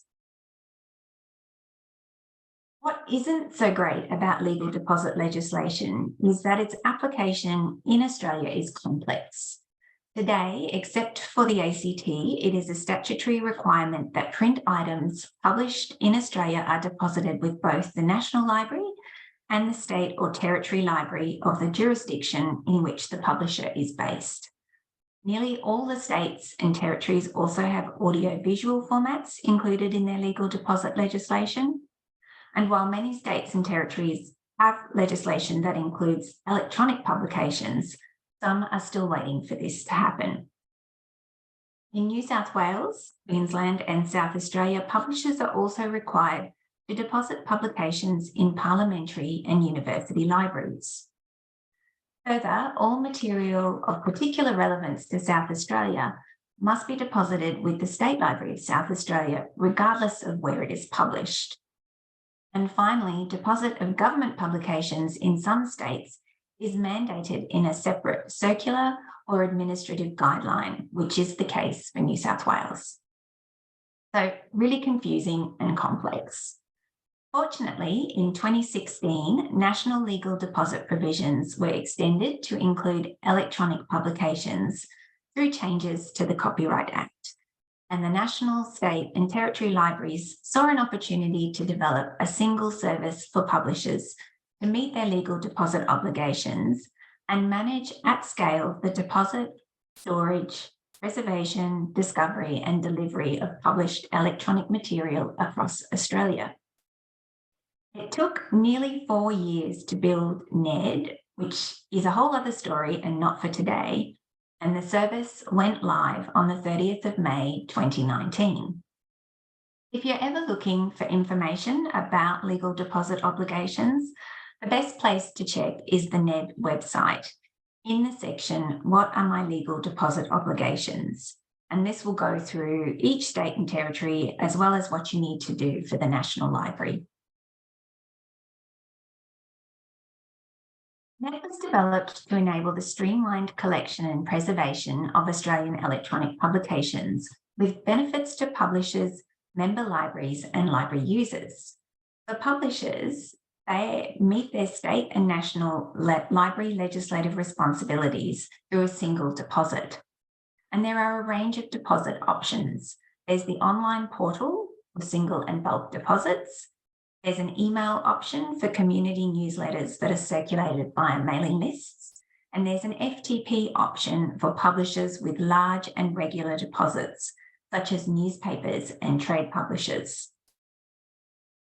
For member libraries, they benefit from shared ongoing development of services and systems and a collective effort to encourage publishers, commercial and non-commercial, to make content as widely and openly available as possible. And for those using the collection, via Trove, they have access to publications collected by all the libraries, and many items deposited are made available almost immediately using the metadata provided by publishers during the deposit process. So as I mentioned, NED went live in mid-2019, and in the almost 4 years since it started, there has been an increasing number of publishers registering with the service and a growing collection of publications deposited.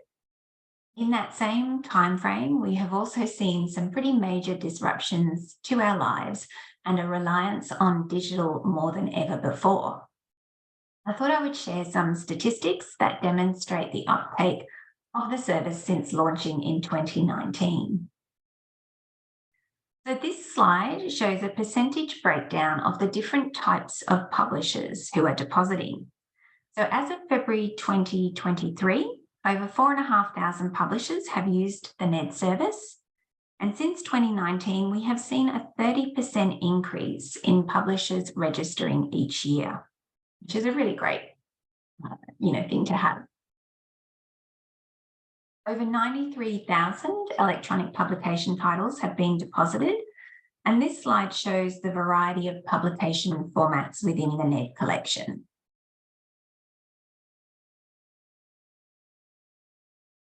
This slide shows the different access arrangements that publishers have assigned to the publications that have been deposited. So for each publication, publishers can nominate one of 6 access conditions. The most restrictive one is on-site only at the National Library of Australia and the applicable state or territory library. And obviously openly on the internet is the most open access condition. I think what's really good to see for library users is that over 50% of the NED collection is openly accessible.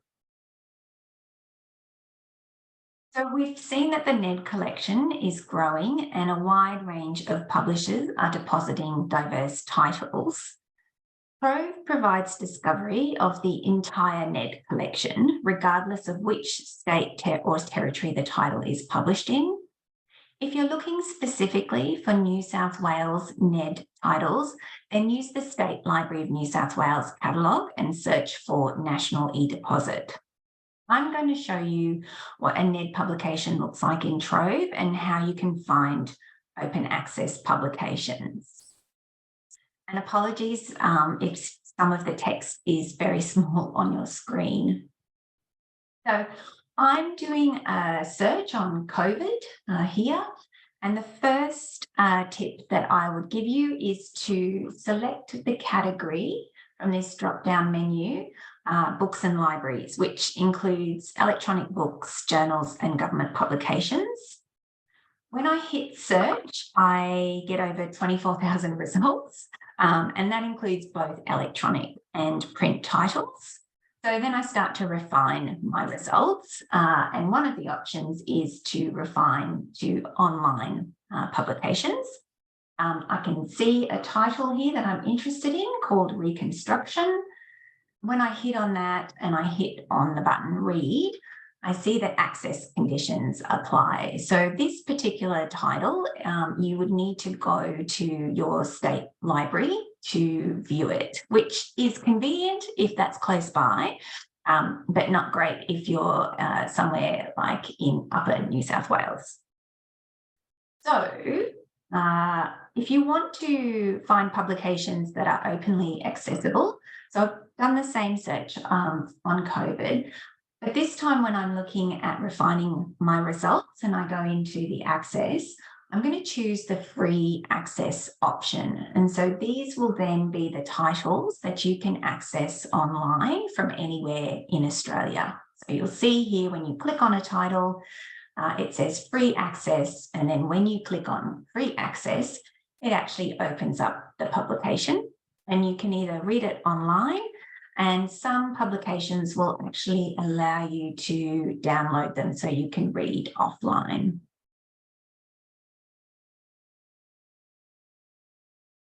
Towards the end of 2022, so just last year, a new NED deed was developed and signed by member libraries and is a commitment to the ongoing development of the service through to 2027. The deed kind of marks a transition from the build and enhancement phase of NED to a mature service phase supported by a strategic plan and a strong governance model. There are 2 new roles that have been created as part of this governance model, dedicated to coordinating the implementation of the strategic plan. This includes my role as the NED Program Manager and the NED Implementation Manager is the product owner for the NED software at the National Library.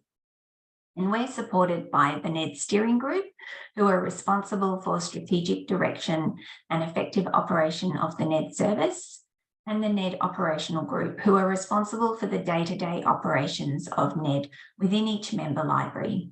There is also the NED Service Provider team at the National Library, who are responsible for the viability of the NED software. A crucial element of the governance framework is the development of a 3-year strategic plan to be completed within the first 6 months of the commencement of the deed, so by the end of June 2023. Here you can see the current draft of the strategic plan outlining the vision, mission, strategic goals and initiatives that will be the focus of the next 3 years. The strategic plan has been developed in the context of a service that has been operating for 4 years really successfully. In my first few weeks in the role, I met with each member of the NED steering and operational groups, and the consistent message was that NED was great in supporting electronic legal deposit collecting and collection management. And this was reinforced during consultation with publishers, who commented on the ease of the deposit process, cost savings and efficiencies, as well as great support from their national, state or territory library. We've been able to leverage work that's been completed by the NED steering and operational groups over the last 2 years, identifying operational and strategic priorities for NED, with the result being a very long to-do list. The stakeholder consultation has been critical in wrestling with a diverse scope of priorities that ranged from very specific system functionality enhancements to major policy issues, publisher engagement, and even the future of electronic publishing. The outcome is 10 strategic initiatives that will be realised through the delivery of projects staged over the 3 years of the strategic plan. We have a balance of priorities that address immediate operational needs for both member libraries and publishers, facilitate our collecting aspirations, strengthen relationships with all stakeholders, and develop a policy framework that isn't just about what we're doing now, but what we need to do in the future. So thank you. I'm going to stop sharing my screen and I will hand over to Brendan, who's going to talk about NED in New South Wales. Thank you.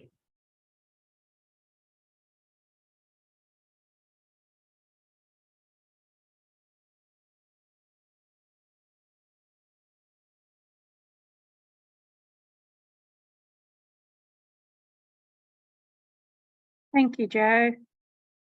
Hey.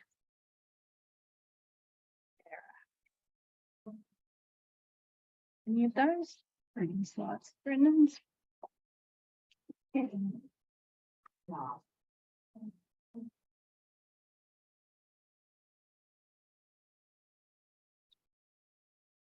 Right there. Settings. Do it. Yeah. That. Hey, okay, I'd like to hand over to Brendan. We're just going to put the slideshow up now. Yeah, that's. Yeah.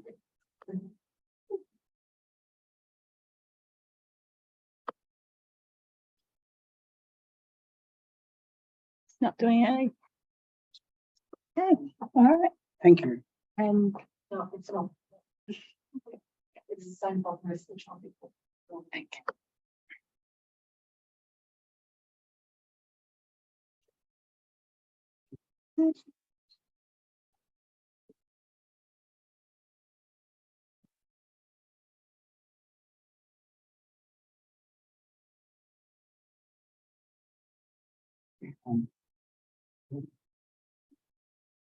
Again, screen, desktop, Google Brendan's slides. Why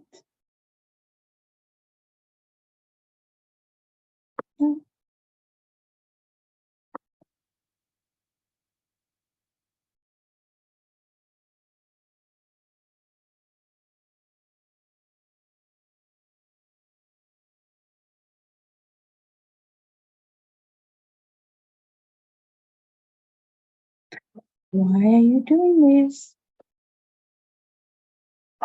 Sorry, Brendan.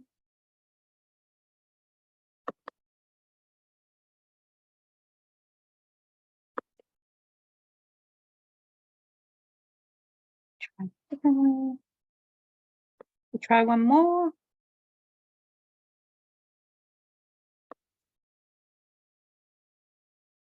Yeah.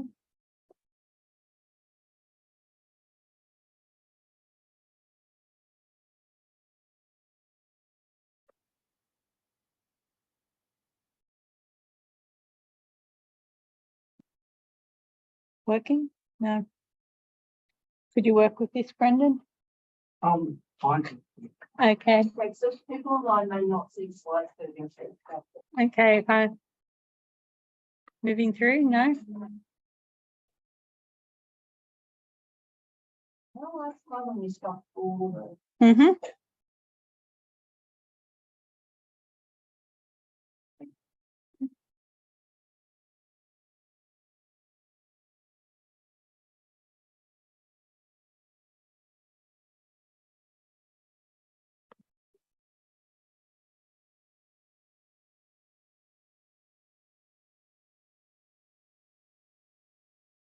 I have a version of that open. I don't know if it's not working. Okay.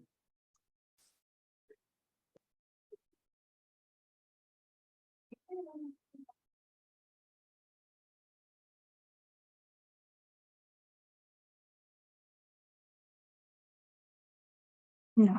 And how do we get the no notes one? Oh, it's not.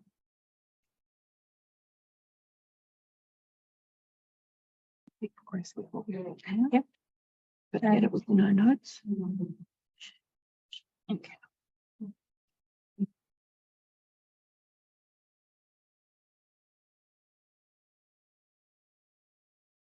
Okay.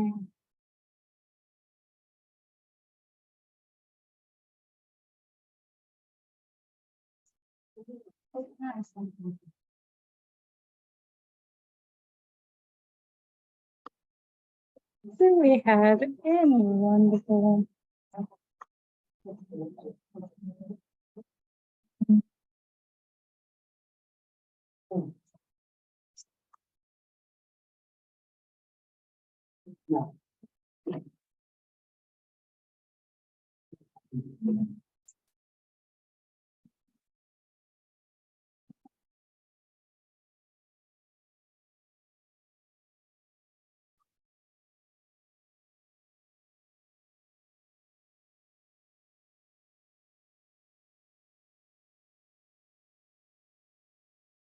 How about we just go with that, Alan?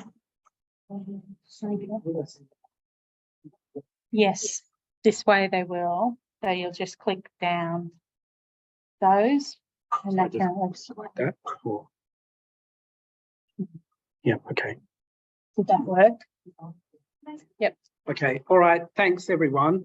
So just to, as Joe mentioned, a bit of background, a bit of information about what is being deposited into NED from New South Wales. So numbers are amazing and I love them. So there's around 2,000 publishers depositing into NED. So this NED started, Joe mentioned 2019. We also moved in to NED a good amount of content that we collected before then, we being all the national, state, territory libraries.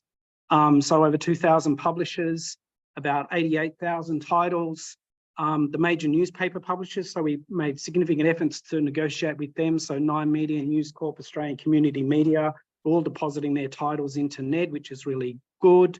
The major serial publishers, we're working with them as well. So Next Media, we're working with R Media right now, News Life Media. So kind of major serial publishers that deposit, if you like, the major magazines here are depositing to NED, and major commercial publishers. So again, that's been a focus. Allen Arman, Hatchett, Pan Macmillan, Walker Books, HarperCollins are all depositing titles into NED.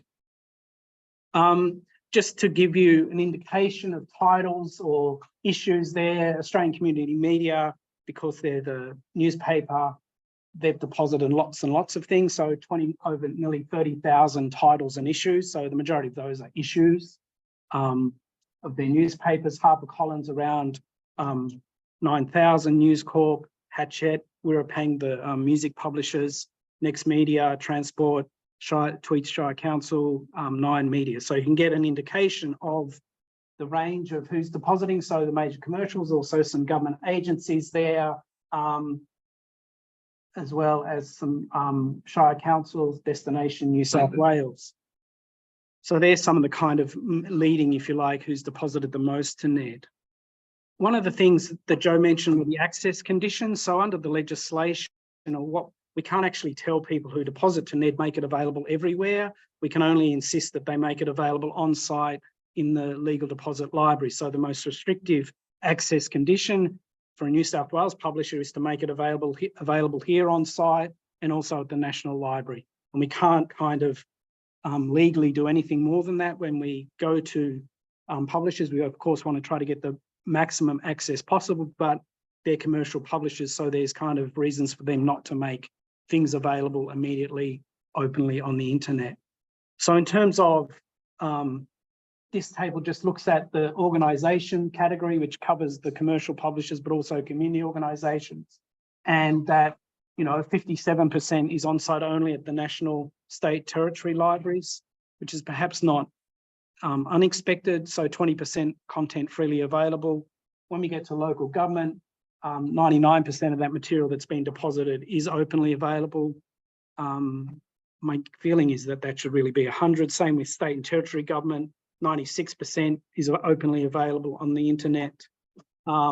Self-publishers, which I found quite an interesting figure. So self-publishers can deposit to NED and identify themselves as a self-publisher. 50% of that material is openly available on the internet. Academics, so this is covering universities, both kind of universities as universities organisations, but also university presses, openly on the internet around 66%. And Commonwealth government publications or agencies as 88% is openly available. So that they're kind of the access conditions there and what it looks like in terms of what is openly available. In terms of local government publishers, so that there is a list of local government publishers who are depositing to NED. So you can see the list there. So Tweed Shire, Wagga Wagga, Lismore, Coffs Harbour, Holbrook Library Complex, Uralla, Ranald, Sutherland, etc., who are depositing publications to NED. So the majority of those publications will be openly available and can be found either through our catalogue or would be openly available through Trove as well.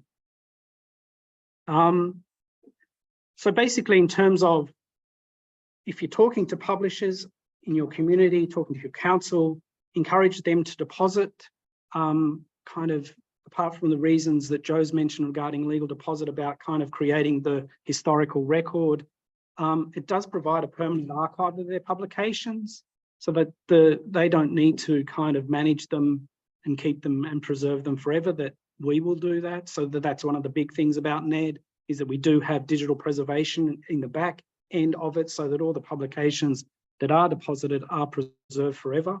Will enable access for all time to their publications. So just as now we can find the legal deposit books deposited in 1890 in New South Wales, for this digital material, that will be the same case. And also to encourage open access. So very much a rule of thumb is that if it's available openly on the internet as published, we should aim for that when it gets deposited to NED. And if it needs to be kind of not openly available, we can also do embargo so that there are access restrictions where we can say, okay, make it openly available in 6 months, so that's kind of a halfway house that's also preferable. We will accept all publications that are deposit where they meet criteria. So in terms of what we accept, so if it's a New South Wales publication, gets deposited by a New South Wales publisher to NED, we will generally accept that publication. You know, the whole idea of NED is that it's with the publisher to deposit material. It's kind of designed to be, the actual library does in terms of selection and also description. The idea is that when a publisher deposits a publication, they'll provide us with some basic metadata. They'll provide us with the digital file. I'll press a few buttons and it automatically goes through is kind of the ideal, so that we're saving time upon doing the processing, the selection. So that's kind of our criteria. All publications, if they're genuinely a New South Wales publication, obviously if, you know, publishers are not in New South Wales, we wouldn't, you know, that's not kosher. We don't want them. And also there are some rules around the publications. So what NED accepts are books, serials, maps, and sheet music. And we also accept emails, as Joe mentioned, in terms of newsletters. We can set up a system to do that as well. They're the criteria, they're the formats, and we have just specific formats in terms of EPUBs and PDFs, but they're the general ones that are out there. So most formats are covered. Where we ask publishers, to deposit and we're going to them, for commercial publishers, we generally want everything. So if they're a major commercial, we'd say deposit everything. We're happy to accept their backlists as well. So even if legal deposit legislation wasn't in place in New South Wales, it came in 2019, we're happy to accept if they're happy to provide material created electronically before that. For organisations, communities, business and government agencies, if we're kind of going out there and approaching them, we'd ask them to deposit their significant publications. And we say that because we're conscious that there's a lot of website archiving happening, so that, you know, in New South Wales, here at the library, we archive the newsouthwales.gov.au domain, so we capture that. The National Library do a .au harvest as well. So a lot of material, like government agency website material, local government agency website material, is captured in those at quite a, you know, is captured, so that if there's material there, it should be captured. That's subject to, you know, what the website is, etc. But that information should be captured. So when I say significant publications, it's in that context where we're getting a lot of the website publications already, but they're not very well described. So the important thing about NED is that they actually get described. So if it's the annual report, if it's a major community issue, it gets described and people will be able to find it easier. Whereas with website, trying to find individual publications can be a bit tricky. So that's kind of what we would say to kind of organisations, what we just say to local government is your important publications, deposit those to NED, because I'm conscious that councils, agencies, organisations can put out lots and lots of publications and it may not be feasible for them to deposit them all. Of course, if they want to do that, that's okay. So here are some examples of significant publications that if we were contacted by a local council, for example, we'd say these are kind of the important things, but it's really, again, you can use your judgment if you're talking to those communities, organisations, the local council. What are the important documents? What would your readers really be interested in knowing and seeing in your catalogue? You can have your list as well, but there are just some indicators of what we would think it would be useful. At the end here, I've just put some links. What happens if I do this? Does the world end? No, it doesn't end. So basically you can see NED is here. I'm not sure if people, so it's ned.gov.au. You can, oh, I can't log in as a publisher. But actually to do the depositing is quite simple, so that you register as a publisher, provide some details. You can make a e-deposit here. And basically, you know, it's quite a simple process. So the feedback that Joe mentioned is that the publishers are okay with how this is working in terms of it's quite simple. You can specify a book, for example. I'm not sure how far I'll get here, but basically you can upload the file here. So you found, you know, you can do this. And then once I've uploaded a file, you go to, it's probably going to ask me to do that. But basically, once you upload it, go to the next screen, you put in details about who the author is, what the title is. Next screen is you do the access conditions. So there is that access condition thing where you specify, okay, these are the access conditions.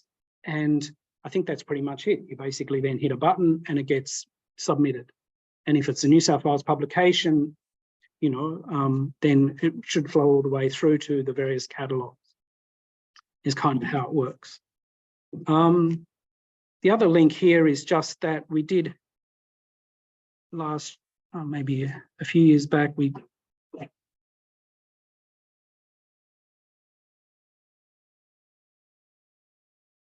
there's just a bit of information here.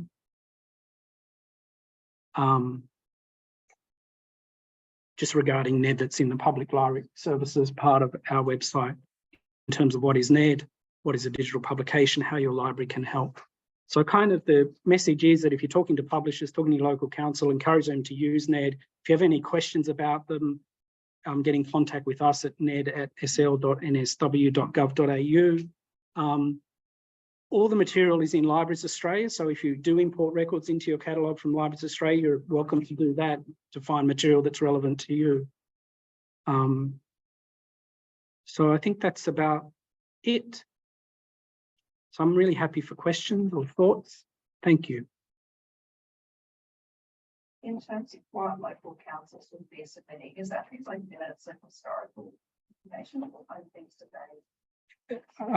So for those online, the question was, what do local councils submit? So it's their publication. So their minutes would generally be their archival records. So we wouldn't accept those. Historical records, we would accept the digital publication, but not historical records.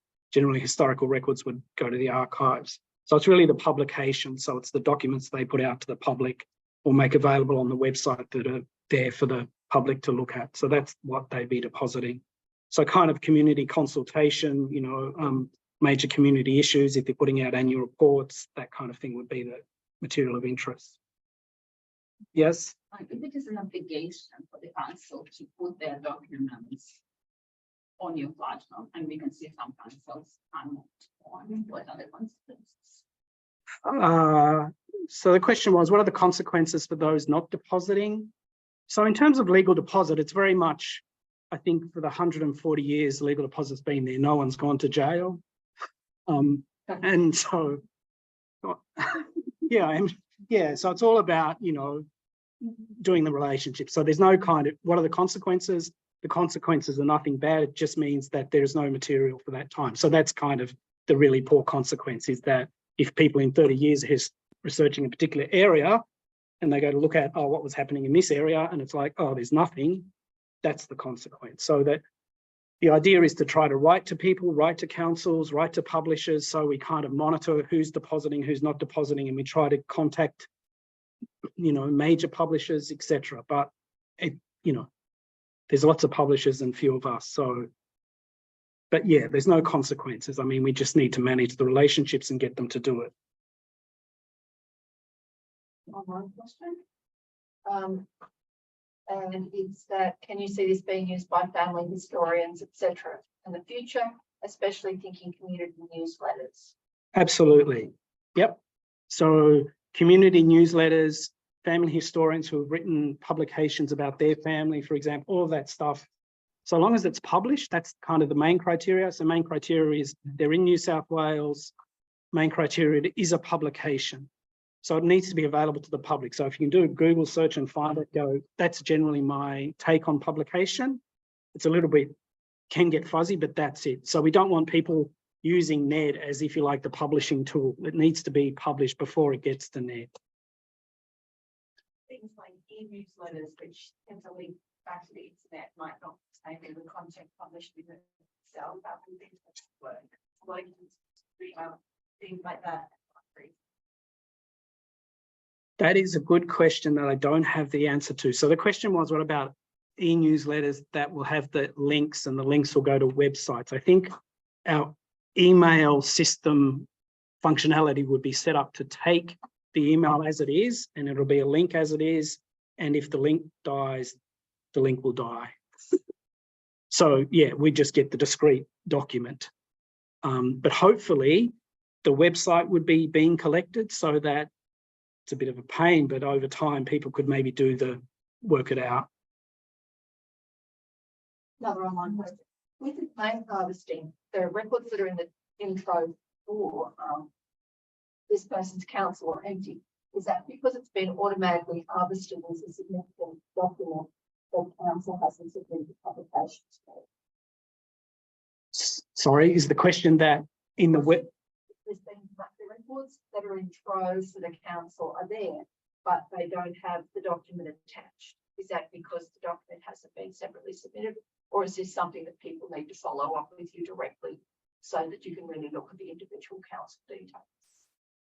So what would be collected with the website harvesting can be, it is a factor of what the website is, the technicalities, how many layers it goes down, all of that stuff can influence what actually gets collected. So it may be that for that particular website, it hasn't gone down to the publications tab and got that particular document. So there's the question of whether it was on the website at that point in time when it was live. If the answer is yes, and it hasn't been collected in Trove, that means that somewhere we just haven't been able to get it. It kind of is not related to whether it's in NED or not in NED. But that situation can arrive. So I suppose that's why the focus is on those significant publications, is because if we're not getting them through the website harvesting, which is sometimes possible, we'll get them through NED, is the intention.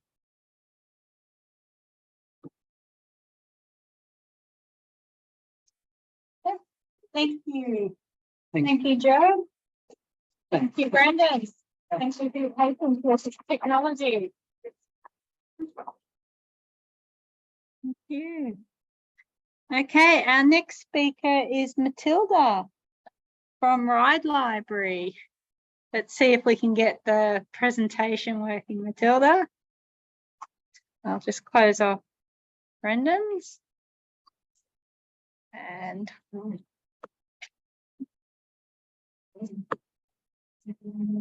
okay, which one is you, Matilda? Yeah, that one. That one? Wonderful. We will get it working first. Close that. Okay, now we'll go back to Zoom.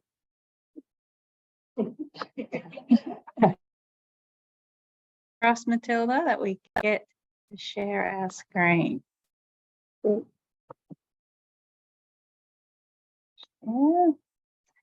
Okay.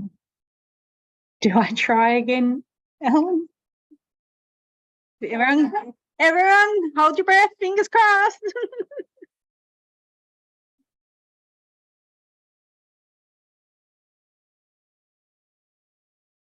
Nope. Didn't work. We do. No.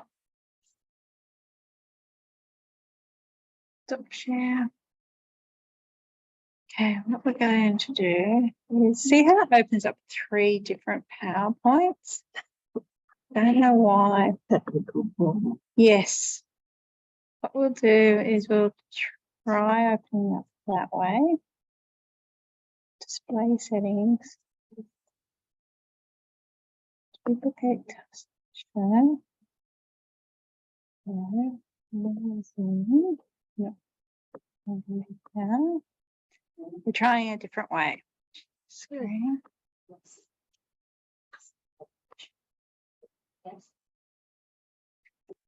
Different way worked. But let's see if this works. The beast isn't working, so good luck. But the button is right. That's not working, so you might have to press and forward. Forward. Yeah. And just press that way. Oh, forward it works. Okay. All right. Yep. Wonderful. Okay. Thank you, Matilda. Hello, good morning, everyone. I'm Matilda Wong, who is the acting multicultural librarian from the City of Rye Library. Today, I would like to share with you my recent experience in hosting 2 Vote Talk sessions being presented in Mandarin and Cantonese at Eastwood and West Rye Library.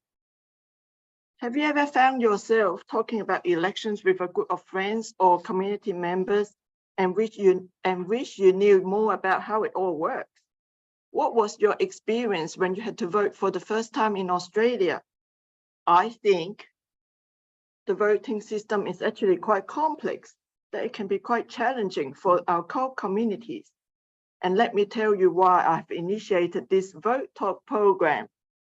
I've been working at Eastwood Library for 18 years, where there is a large multicultural community and a large culturally and linguistically diverse community. And analysis of language use in the population of Eastwood indicated that there's 28.3% of people spoke Mandarin and 14.5% spoke Cantonese, and 8.3% of them spoke Korean. And during elections time in the past, I've encountered many customers coming to Eastwood Library feeling quite disconnected and distressed for not knowing how or where to vote, as they simply don't understand how the voting system works in Australia, but still wanted to do their civic duties. And I remember clearly a lady who could only speak Vietnamese came to the library during elections time and asked if I could help her fill in all the boxes on the bullet paper. And she was feeling quite helpless, as I could not help her vote or complete this task. So from that point, I thought it would be a wonderful idea if I could organize some information sessions and teach members of the community on how to vote. And apparently, many people from a non-English speaking background have been fined for not voting, or others simply don't understand how to engage due to language barriers. So in November last year, I've started doing some research to see what programs other libraries have been doing before I even started acting in this role. And in my search, I found that a Road Talk program was being run in Burwood and Canada Bay libraries with an aim to teach the Khmer community.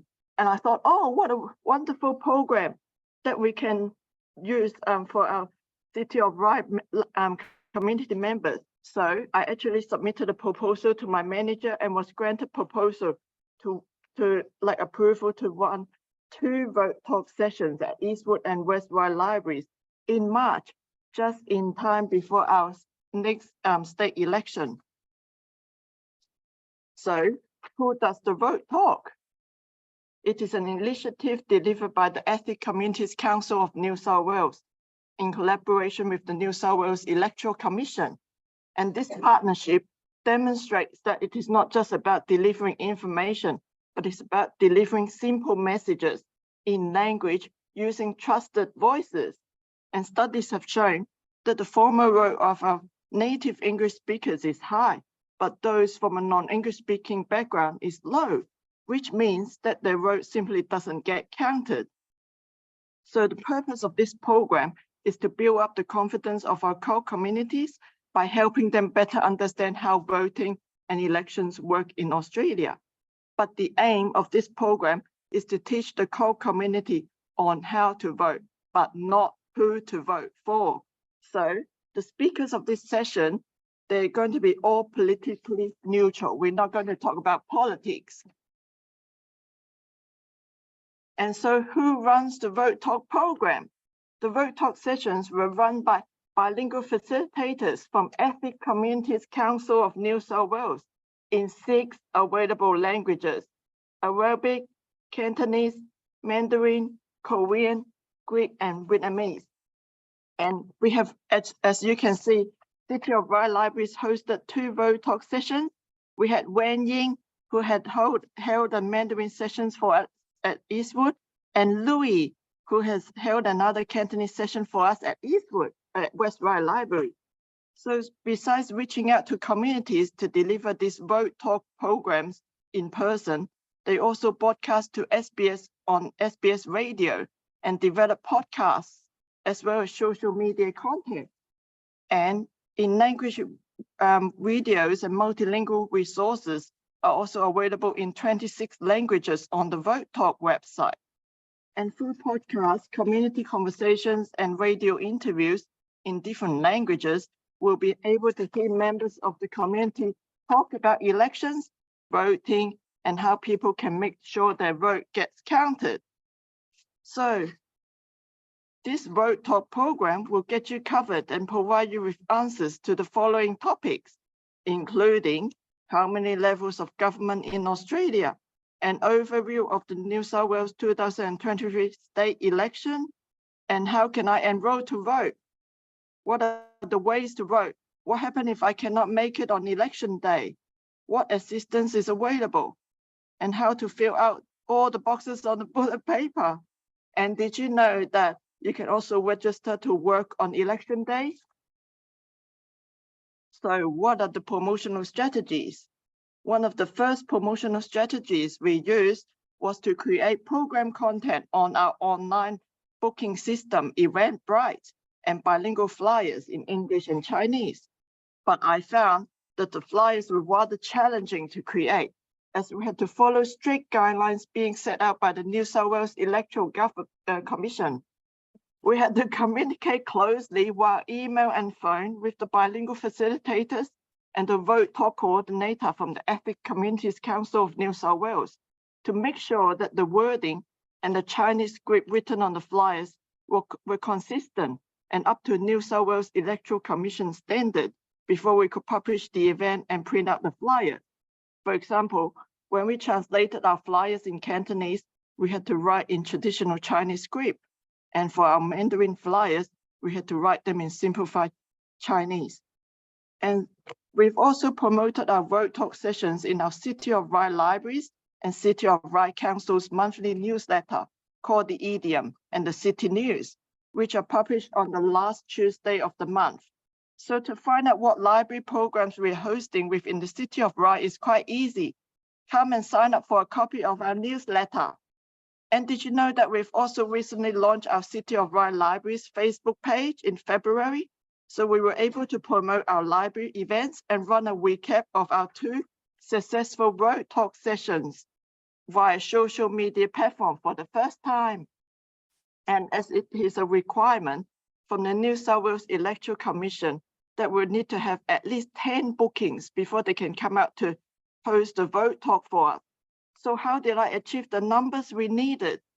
Besides sending out the flyers for promotion across our internal council network and local organizations, I've also reached out to one of the Chinese communities called Eastwood Chinese Senior Citizen Club to promote this Vote Talk program to members of the Chinese community and help them register on Eventbrite, because many of them wouldn't know how to use this online system to make bookings. And I have to say, being able to outreach to local community has been one of the most effective ways to promote our library events because of the personal connection that you wouldn't be able to achieve through any other mediums. And the highlight of these promotional strategies has been the use of media. As a team member from SBS Cantonese Radio, who was interested in finding out why I've initiated this program, has contacted me and conducted an interview with me, which was then broadcast to the Cantonese speakers through the SBS Cantonese Radio network. I've actually got the script if anyone is interested. And so I've got some samples of the flyers. This is the bilingual flyers that the library make. And then we also got the City News monthly newsletter on the right. And for the flyers, we also have to make sure that all the logos are on there, and they've got to do it properly in English and Chinese together. Okay, so how was our session? We've successfully hosted 2 Vote Talk sessions, and both sessions were very well received with lots of positive feedback and community engagement. As one of the Vote Talk officers said on her email, it's always challenging to gather such a large group of people for a Vote Talk for a topic like elections and voting. But we had a great turnout with 17 people attending the Mandarin session at Eastwood, and another 12 attended the Cantonese session at West Rye Library. Everyone who came was very engaged and appreciative of such a wonderful community event. And we were privileged to have ABC TV attend and film our Mandarin sessions at Eastwood Library. And the highlight of the day was an interview being conducted by ABC TV with an older couple about their past voting experience, having lived in Australia for more than 25 years. I also got the ABC link if everyone wants to read more in details. I put it on the slide. And we have received lots of positive feedback from the Vote Talk participants. So the older couple from the Mandarin Vote Talk session at Eastwood said, She had previously used to rely on her husband to fill in all the boxes for her, as she could not work out what to do with all the boxes and the numbers in front of her. But after attending the vote talk, she'll be able to vote independently and not to have to rely on her husband to do it for her anymore. So another participant from the Cantonese vote talk session at West Ryde Library said, I thought I knew everything I needed to know about elections, but I was proven wrong. I realized I've previously filled in all the boxes incorrectly. I take all the boxes for what I thought was good, but I had no idea there was apparently so much more to it. And now I understand how the decisions made by different levels of government would affect me and my family. So be part of the Vote Talk program is a great experience. So would you like to get involved in the next Vote Talk program? Perhaps you can speak to a bilingual facilitator in your language or request a call for a tailor-made Vote Talk experience by emailing them to discuss further. Or you can call the Ethnic Communities Council of New South Wales, Australian Electoral Commission, or New South Wales Electoral Commission to find out more information about elections. Or you can visit the Vote Talk website or make a visit in person to Ethnic Communities Council of New South Wales to find out more. And question time.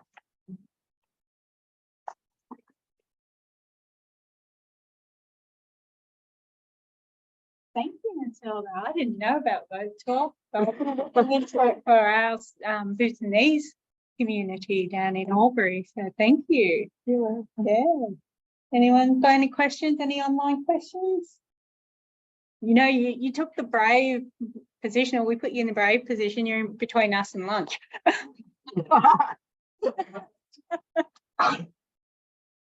No questions online? No, thank you very much for your time, Matilda. Thank you. Thank you, everyone.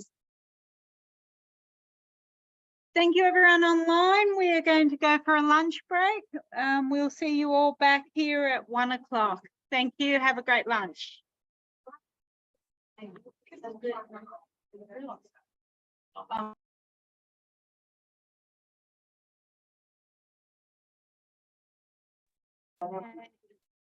Welcome back to the second half of today. Our first speaker after lunch is Ellen Forsyth from the State Library of New South Wales, and she is going to talk to you about reference excellence on the New South Wales Public Library Wiki. Welcome, Ellen. Thanks, Michelle. Now, I often assume everyone knows what reference excellence is, but I'm wrong. Now, it's lived in other locations, but it's now part of the New South Wales Public Library Wiki, which you can see on screen. Now, I know it's not the prettiest thing, but really, wikis aren't ever really pretty things. That's the point of wikis, that they're a nice low-tech approach that remarkably still works, kind of like email lists still work. So as well as having the working group information on the top and the video and slides from the seminar will be available on the reference group part of this, hopefully later in the week. But down the bottom, there's this thing called Reference Excellence, self-paced reference and information services training. Now, that bit about it being self-paced is actually really important. You can do it by yourself. You can do it with your work colleagues. You can do it when you're really experienced. You can do it as a beginner. And it was great to hear that Blacktown has been sending people to it. And after later in the week, part of Kay's session is likely to appear under the reference interview skills and question types, because she gave a really good plain language description of the reference interview. So that will be useful to come in as a training tool down the end. Now, for the last year and a bit, we've been running some support sessions in public library services for them, and we've only got a couple left. And so once a month, we've been going online for particular modules. There's still 2 left, but you don't have to wait for us to work through the modules with you. And as I mentioned earlier, it does work really well, both as refresher training and as training for new staff.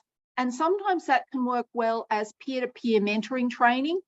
You're getting reminded of stuff, they're learning things for the first time, and it walks you through. So yes, there's quite a few modules. The first 6 are really foundational modules, taking you through the basics so that people know. Asking questions, the reference interview, people skills, some of which Kate described today, strategies, resources, and ethics. So these are important foundational skills for how do you help people find information either in your library, online, or however they choose to contact you. The others build on those, and where appropriate, they have links back to the earlier modules. So the reference interview module is heavily linked to, because if you aren't getting the information from someone, you're not being able to help them find what they're looking for. And so it comes through in areas like roving, local studies and family history, but also children's and young adult. The corporate library services is not how you kind of make money about selling your library services. It's really about providing an information service to your council. And technology reference services is what a lot of people do. That's the I'm having trouble with my device kinds of questions. But strangely enough, a well-structured reference interview can still help you through it. It tends to get called a technology reference interview, but that's because people like changing the name. So again, yay, reference interview from Kay's session this morning. Now, each of these, they look slightly different. And again, attractive wiki as part of the process. So do keep that in mind. So this gives you the overview. The table of the contents is always going to be down the side at the top so you can trip through. But, and this is particularly helpful for new staff, but also good for other people getting refresher training. It goes through what will you learn? What are your expectations in each module? Some really basic information around why it matters. We reference the Library Act because providing a basic information service is actually part of the Library Act 1939, which is kind of exciting, a free basic reference service to members. Now, these days, we wouldn't say just members, but even if it's got members, it's better than everyone's got to pay. It goes through a range of processes. There are major points. There are exercises. Now, there's another part of the wiki that has the answers. Now, trust me, they're not really answers. They're points to help you work out what the answers are, because a lot of them are, does your library have a strategic plan? I don't know if your library's got a strategic plan. So that's really working through, oh yes, have you found your library strategic plan? Now, in a lot of instances, you're encouraged to discuss this with your supervisors, your colleagues, or to do this as a group. So it really is a matter of working these through. You can do a whole module at a time. You can break it up more. It's up to you. And most of the modules, if you're actually looking at things, finding what you should be doing, looking at the catalogue, walking around the library, walking around the website, they're probably going to take you about an hour a module. You can do them in less time. You can do them in more time. But if you kind of think about an hour, that means that, like getting rostered on desk, you could allocate time to work through this. Now, you could binge this and do it in a couple of days. Suggest that may not be the best way, but if you're a person who really likes binging, that may be the best way for you to do it. I'd say it's probably better pacing it out a little bit, but don't pace it out so much that you kind of run out of puff. But you can also pick and choose the modules. Although I do think the first 6 being foundational are actually important, not to pick and mix, but hey, that's also okay. But then things like local studies and family history are a really helpful introduction, because often people go weak at the knees and freak at those ones. There are information services. There are strategies and structures you can use to find information. So really, please give Reference Excellence a go. Has anyone used it recently other than Blacktown? Okay, that's good to hear. Good to hear that that's being used that way. Yes, so it's really, don't forget about this. It is actually an important tool. It's updated every 6 months to make sure the links work, that these points still make sense. Now, if you come across stuff earlier and go, this link doesn't work, or that's a really bad example, get in touch and come back with a helpful example and maybe a link that works. So you're part of the solution as well, because this is cooperatively maintained. Michelle here is one of the people who is cooperative maintained. I saw Ida online earlier. She's one of the other people. And we also have a TAFE teacher maintaining it as well. And that's actually really important because TAFE is actually using this as part of their training tools. So it's also helpful for you to know what TAFE is doing. So good for you to work through it. And as I mentioned earlier, a good refresher or a good learning experience. Any questions or comments? Excellent. Go away and enjoy Reference Excellence after we have finished today. See you.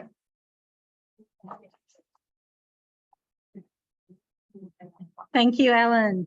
I'd like to call, pardon me, I'd like to call Olga and Katerina up to the podium.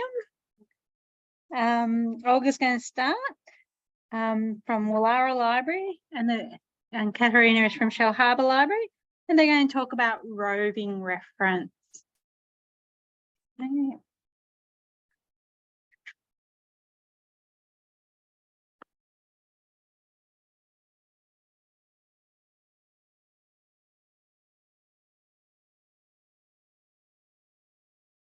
Just opening up the PowerPoint for everyone.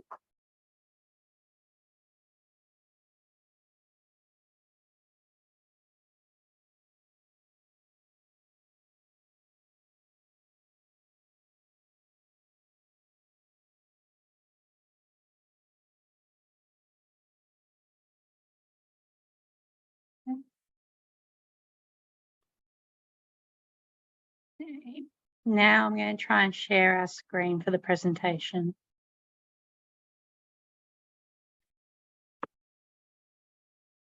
Okay, how's that look? Okay, we're just going to try a click. Do you want to try a click?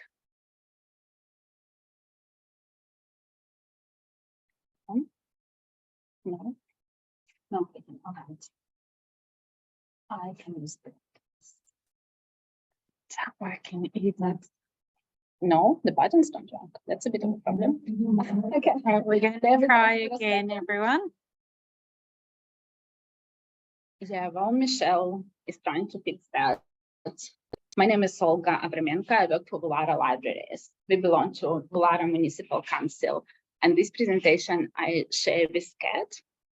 So I'm going to talk for 15 minutes, and then she has her presentation. And at the end, we'll have 10 minutes for questions if anyone has them. So hold on to your questions while we are presenting, and then we can discuss them at the end. Still working on that. So I'd like to talk to you about a couple of customer service experiences that I personally had recently. One of them was clearing Australian customs in Sydney Airport, going overseas. So what do? You line up in front of the counter, and when it is your turn, you hand over your passport, and they look at you, make sure you are who you say you are, and they let you through. I tried to take a picture of the customs to show you in this presentation. And I had a very stern look from someone and said, delete it from your phone right now. So that's a kind of customer service experience that is not roving service. There was another kind of experience when my son wanted to buy a pair of shoes, and he knew exactly what kind of shoes he wanted and where to buy them from. So we came to the shop with him, and the shoes were right there on the shelf, on display. He went straight to them, took them up, looked at them, and tried them on, but they were not his size. Out of nowhere, there was a person standing right next to him saying, oh, do you need another size? What size are you? And he says, this is my size. The person, I don't know what he used. He said, I'm getting this for you.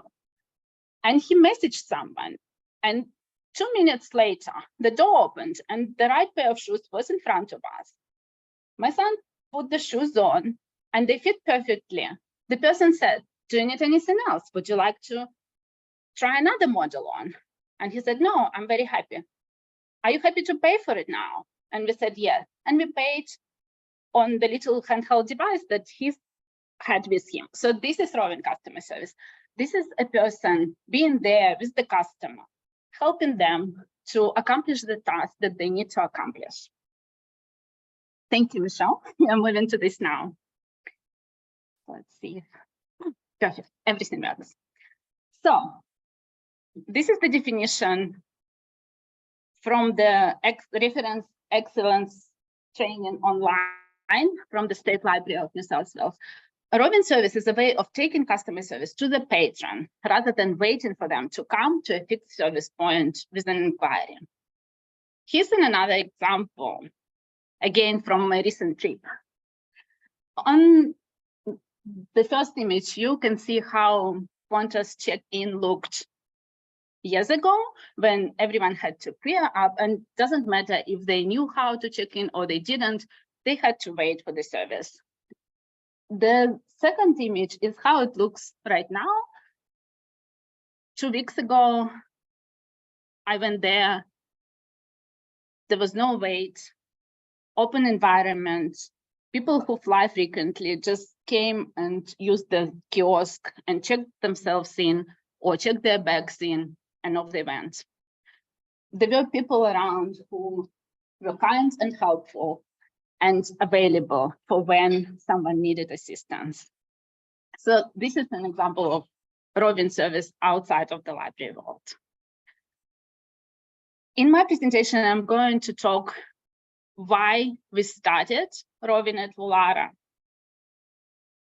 what helps us to do Rovin now, and why we are still doing it 7 years on.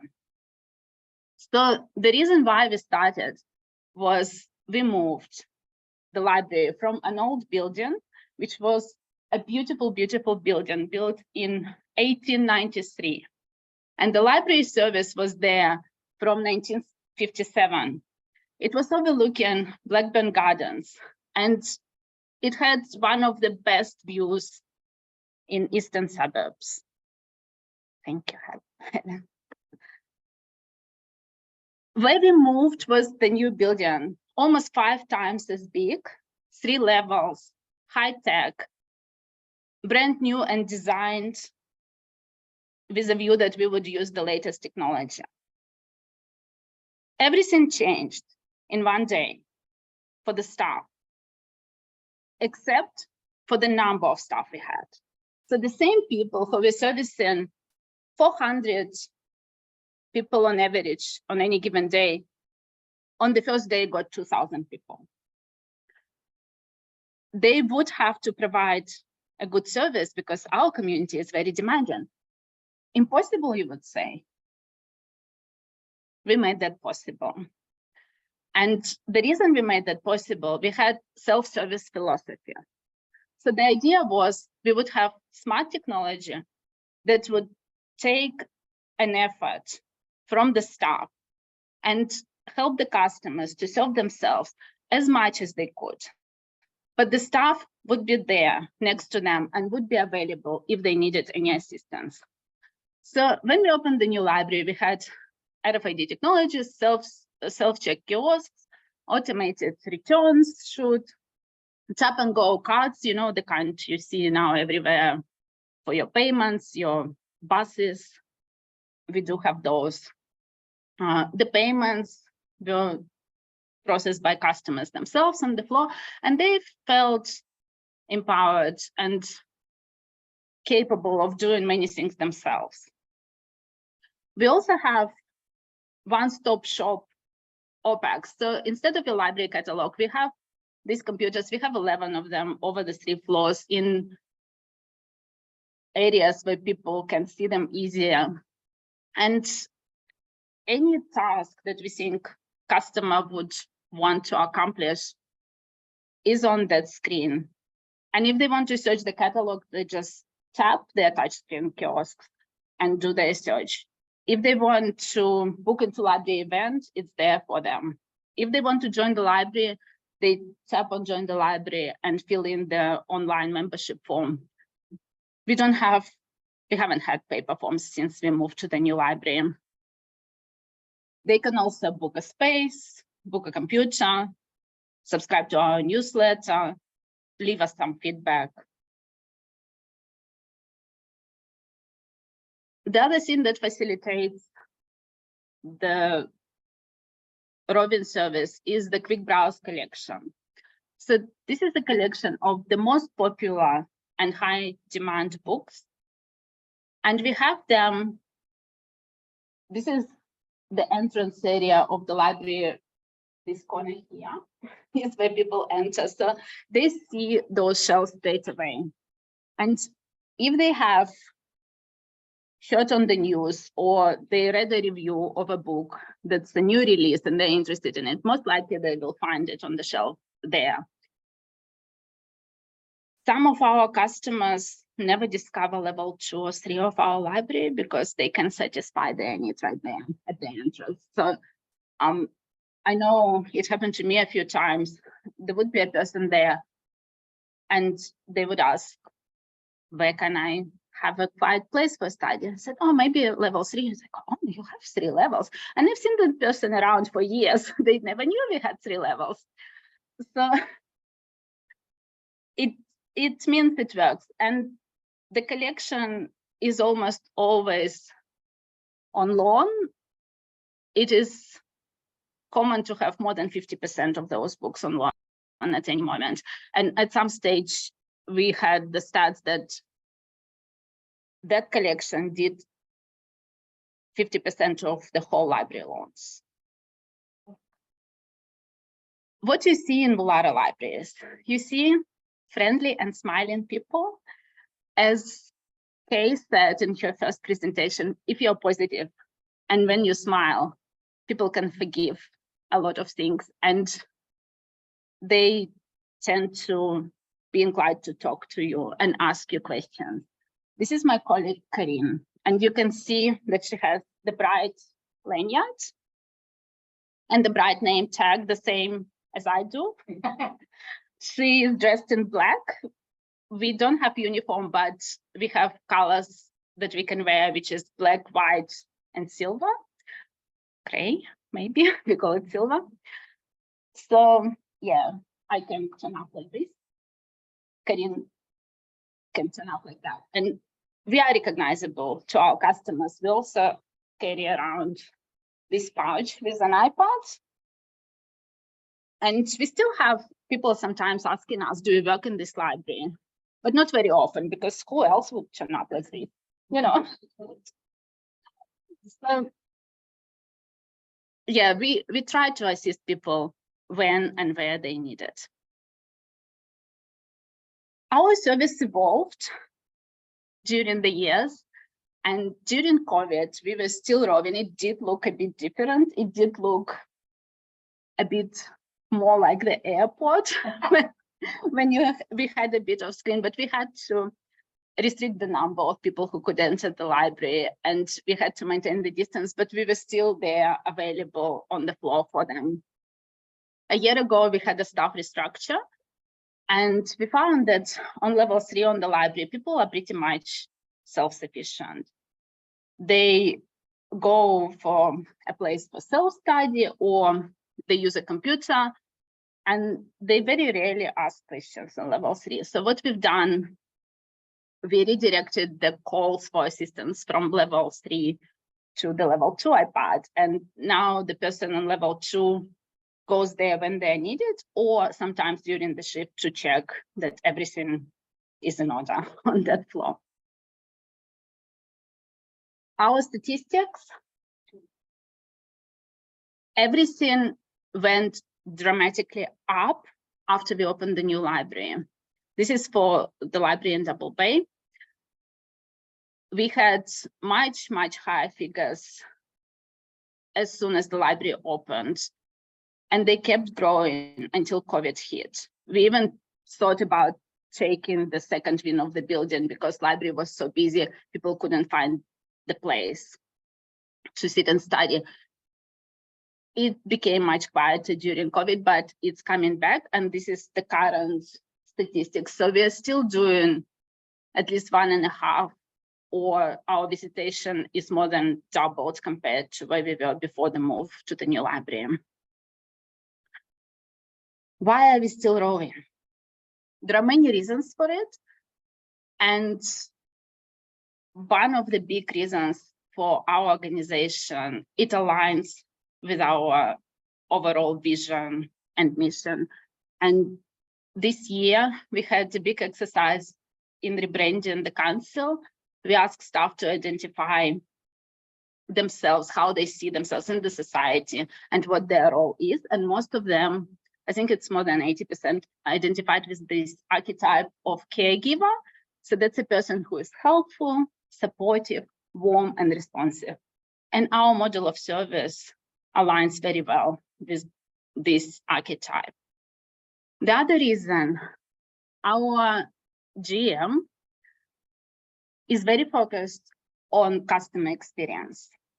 And he says that every interaction we have with a customer is a chance to make or break our brand. Our customers do enjoy friendly, approachable, and welcoming service. So we keep doing it. And in fact, the library has served as an example for the rest of the council on how to approach customers. Everyone is welcome in Volare libraries. You have this huge decal on the bleachers, we call them. And in the big letters, you can see the message. Kay said in her presentation this morning that not everyone would want to go to a certain location if they have an inquiry. They would rather ask someone who is next to them and who looks friendly and approachable. So Rovin supports the proactive and welcoming approach and helps us to engage the community. This philosophy is also facilitated by the building design. When there were questions of where would you put your service points? When our building was designed, the service points were put strategically in places where it would be most visible for customers on every level. So on level 1, we have it right in front of the entrance. On level 2, we have it when you enter the level. So it's very focal and you can see it. And also the shelving, most of the shelving is low enough so you can view the whole library. So if you are moving around your shelving, you just look up and you see everything that's happening around you and you see if someone needs help. We have the whole system of training around roving. There is a roving procedure that we explain to everyone, and all the questions that staff might have are answered in that procedure, like why we are roving, who do we approach, what technology we use, and when, what if there is no one there to help, and how long can we spend with one person. We also have buddying systems, so every time a new staff member starts, they have at least 2 weeks when they go on the floor, buddy it up with someone else, and they see how we do it, they leave it, and that is the only way that they see how we deliver the service. So there's no alternative, they just do it. Technology that supports roving. We had lots and lots of questions over the years about the red button over there. So that red button sits on every floor on the customer service desk. We don't have the sit-down desk, we stand there.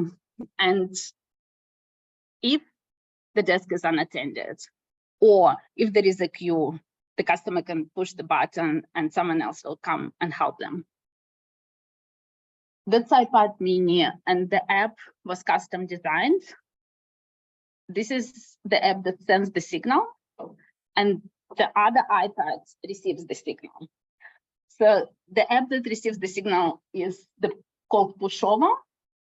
It's on the last line over there. We used to use another one before, but it's not very hard to develop that button. The pushover app accepts API calls, and all that little app does, it sends a message that the API can accept. So the function of that, you push the button, the message is sent.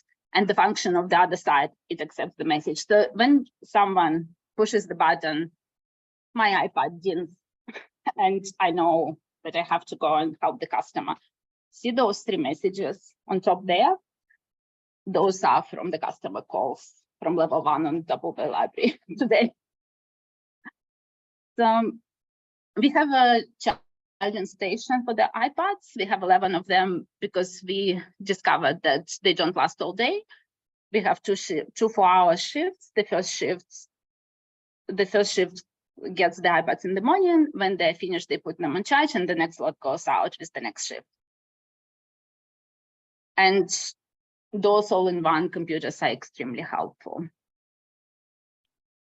Also, the library app. I think lots of the libraries have the app now, and it's another version of all-in-one one-stop shop. We put all the links to the services there, and the customers can serve themselves. They can store their card there, and we have checkout option now. So what you do, you just go self-service in the app, tap the book, it's checked out for you, the security is taken off, you're free to go. So there is a customer journey when they come to the library, they see the quick browse book, they tap it with their phone, gone. Despite all of this, we have lots of readers' advisory questions in the library, and that's the inquiry that they approach the staff for, because it's a bit more difficult than just checking out or returning. All right, and the customer feedback, they do like it. The feedback that I put in there, it's from Google reviews. You can check it out online. They're real. They like the friendly approach. Some people like to be left alone to do their own thing, and they find us friendly and helpful. Thank you. And we'll accept some questions after Kat's presentation. Thank you.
Hello, everyone. So my name is Kat. I'm hail from Shell Harbour City Libraries on beautiful Darawal country down south on the south coast. So a bit about us at Shell Harbour City Libraries. So we serve a community of 78,000 people.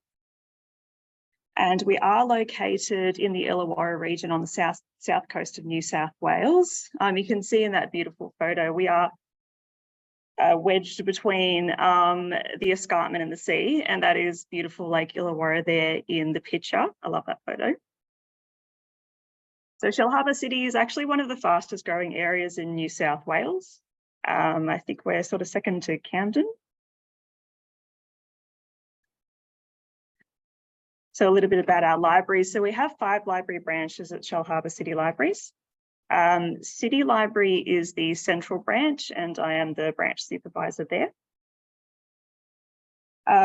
We have a libraries and museum strategy that saw a rollout of new and refurbished libraries.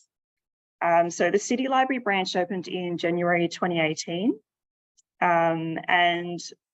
Following on from that, we have recently, relatively recently rebuilt and refurbished our Wirrallah Library. Our Oak Flats branch has been renewed as well, and libraries are to follow.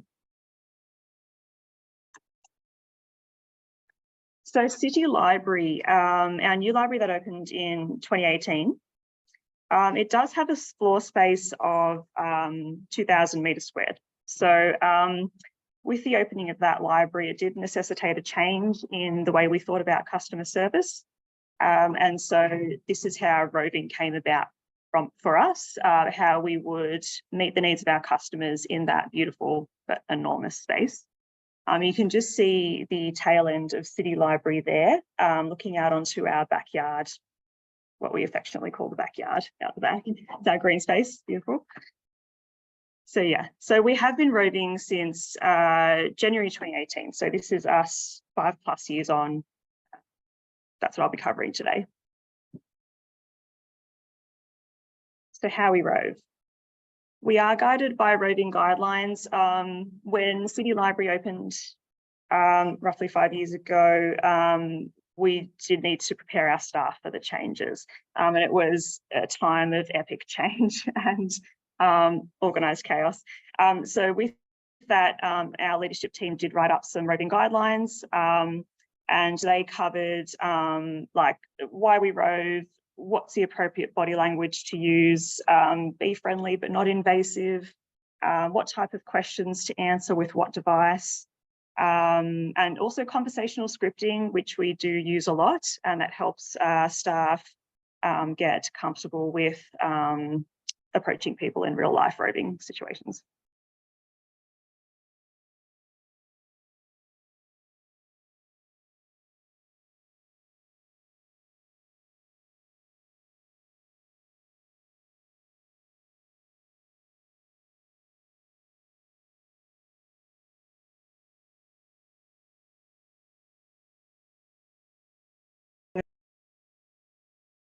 We can do pretty much everything on the spot. You know, signing up new members, searching for books, all that essential library stuff we can do just by standing next to the customer wherever they are in the building. So concierge is an important aspect of our roving service. The idea is that we have a staff member stationed near the entrance of the library, and their task there is to welcome and approach the people walking in the door, because we want to avoid the sensation of the customer not knowing where on earth they go to for help. We want to preempt that. City Library Foyer is a huge space, and we do actually share the building with our council as well, so that can be a little bit of can cause a little bit of confusion for some customers. So we always have our concierge staff member in place or roving around the foyer area of the library so that they can catch any people that are coming in the door. That person is also there to gauge why the person is there. They can then direct the customer on to another library staff member for a longer inquiry, or they can help them on the spot as well. So they're sort of there to gauge why the customer's there. Now, we don't have a desk, but we do have a small service pod. And this is an important part of our service. Couple of major reasons are that it houses our cash drawer. You can't actually see it there, but because it's built into the desk. So obviously we still need to do payments. We still need to do finance. So we have our cash drawer built in there. Obviously you can't do with an iPad. And the other reason is, I guess a couple of other reasons. We love to put our promotional materials there on the desk, as you can see.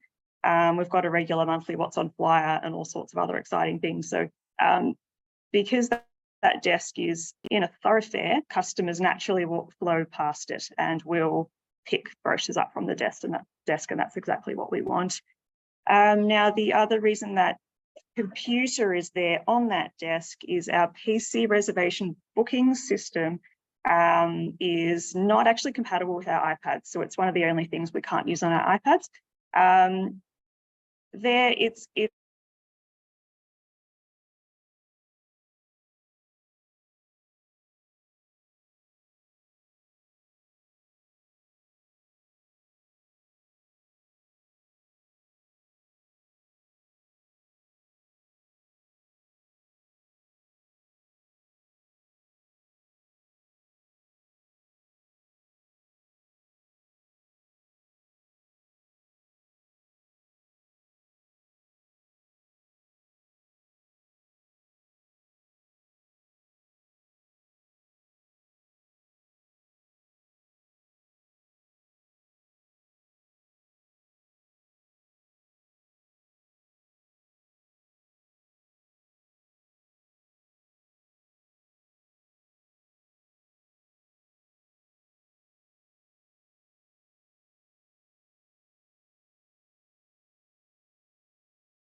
Okay, we're just getting everything back up and working. Video too.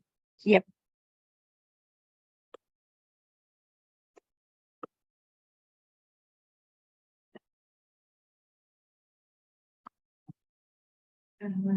Moment.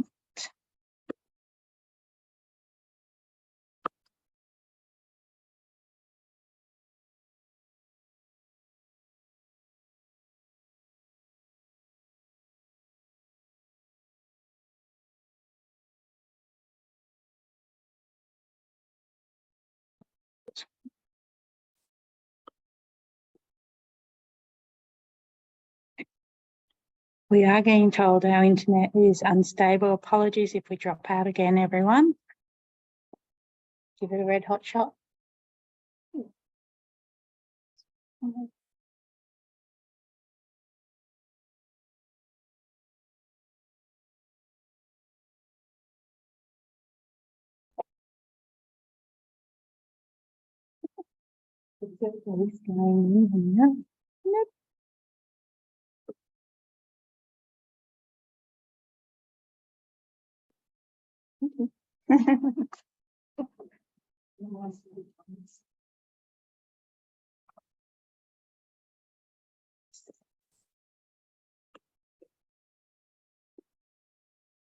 Thanks for your patience, everyone. Love a hybrid presentation.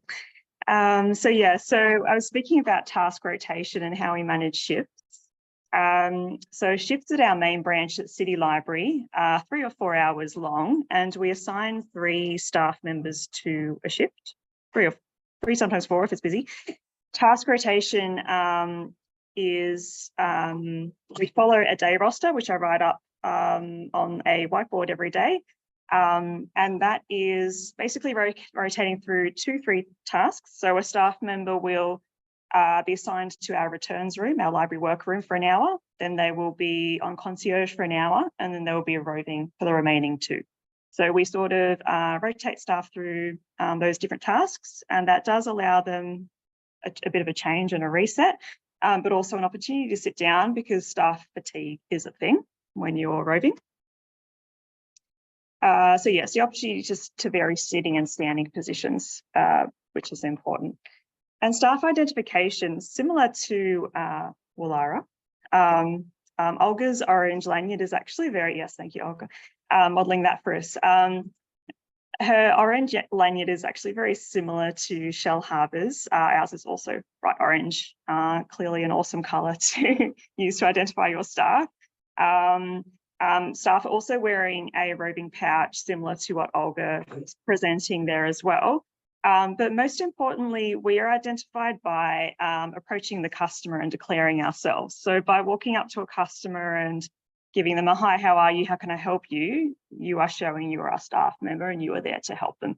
So we are active in our welcoming of the customer, and that identifies us in the library. What we use.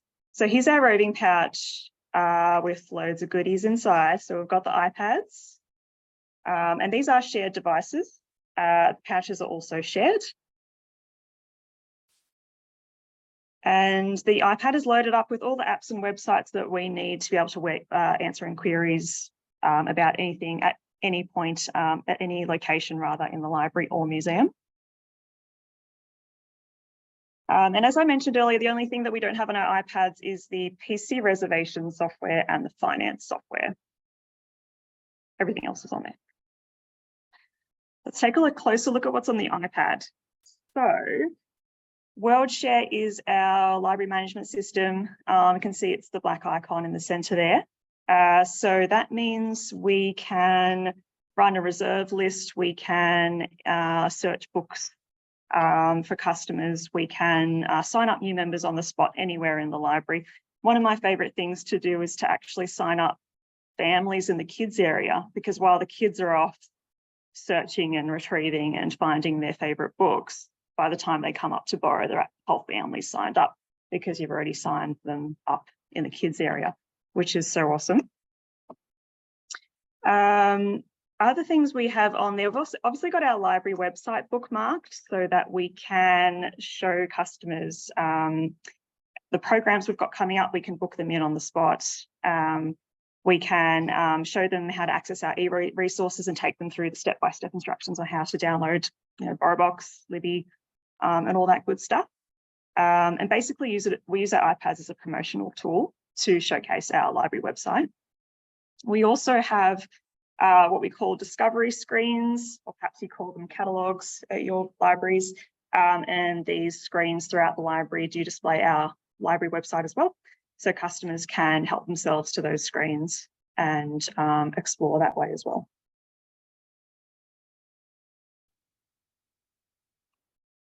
So bookings and printing. So we use a website called Skedda. It's the blue icon there, Skedda, S-K-E-D-D-A.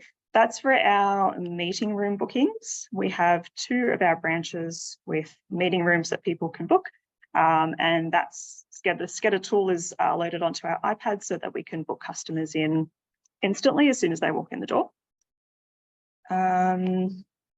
Printing, we have PaperCut, a program called PaperCut, which we use to help customers load money onto their library cards so that they can do printing and photocopying. So that's on the iPad as well, which is really good. That means we can help customers with most computer inquiries at the computers rather than having to rush to a library staff desk to do it. So other apps of interest, we have Trello, which we use for, so Trello is like an organizational list making tool, but we actually use it for home library service. And that allows our library assistants to have their iPad and select for our home library customers on the go and on the roving floor. So again, no need for a desk. Other apps of interest, we have Teams on there, obviously, so staff can log into Teams quickly and log off quickly and get started roving. We also have Vault Notify, which is the yellow app there. So Vault is Council's WHS incident reporting system, and it is mobile friendly. So staff can report an incident, like let's say a trip hazard, using their iPad. They can take photos and they can upload that straight away and send it on through to the appropriate people. So that's really awesome reporting that you can do on the spot as well. And it does give the accountability to all staff to do that as well. So that's a good thing.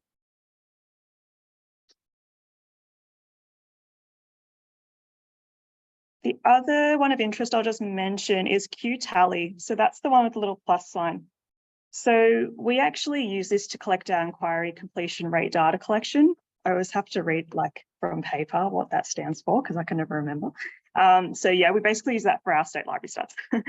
And that's super easy. We've got it set up with big round buttons, and every time you answer a query about somebody searching an author, you just tap your little button on your iPad and it records it that way.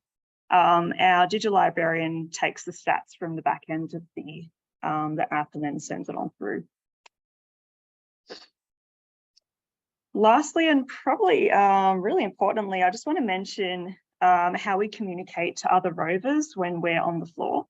And that is super simple. It's just by using the Apple Message app, which is the little green app on the bar down the bottom. And it's, so basically the notifications will just come through as a ding. And that's the way you can alert staff that, let's say there's a queue at the desk, there's a queue at the front of the library. And then we know that other rovers need to go down there to assist the customers that are queuing there. So that's a really useful but really simple communication tool, and that's how we talk to each other. As I mentioned, City Library in particular, the floor space is huge. There are many areas that are out of our line of sight, like the youth area, the museum, the computers. So we need to be able to have a really good communication tool, and we do have that. It's just built into the iPad. What's in the pouch? So here's a pouch unpacked. We've got our iPad. We've also recently invested in Apple Pencils, taking into consideration different staff preferences and their, enhancing accessibility for staff. We carry around our work iPhones to take customer calls and to call other libraries. We also have our library cards in there. You can see two colours there. So we have a different library card for adults and a different one for children. So we have both of those in there. The other thing we have is our conditions of library membership. That's what we hand over to customers to have a read while we're creating their account on the iPad. And it is a little laminated thing, so it can get reused many, many times. We also have notepad and pens. Many people like to have that convenient note-taking thing. It just works. So we have the notepad and pens in there too, because lots of staff like to use that.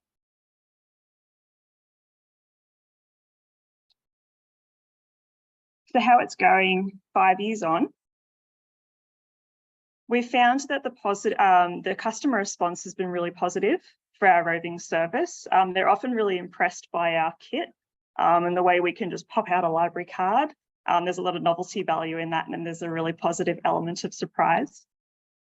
We think that it provides a really welcoming environment to have somebody actively walk up to you and say, hi, how are you, and offer their assistance. We think that's a very good thing.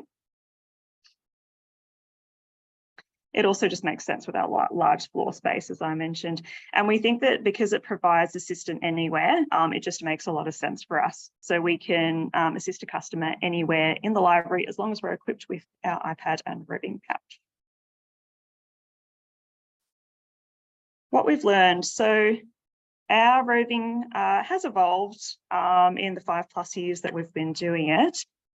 We started off with actually 2 service pods, one quite near the entrance of the library, and for some reason it just didn't work. We had customers just completely bypassing the pod and heading on to the next one to queue there. So for some reason, the 2 points of the 2 service pods just didn't work. So it was almost obsolete. So we did take away 1 pod and we now just have 1.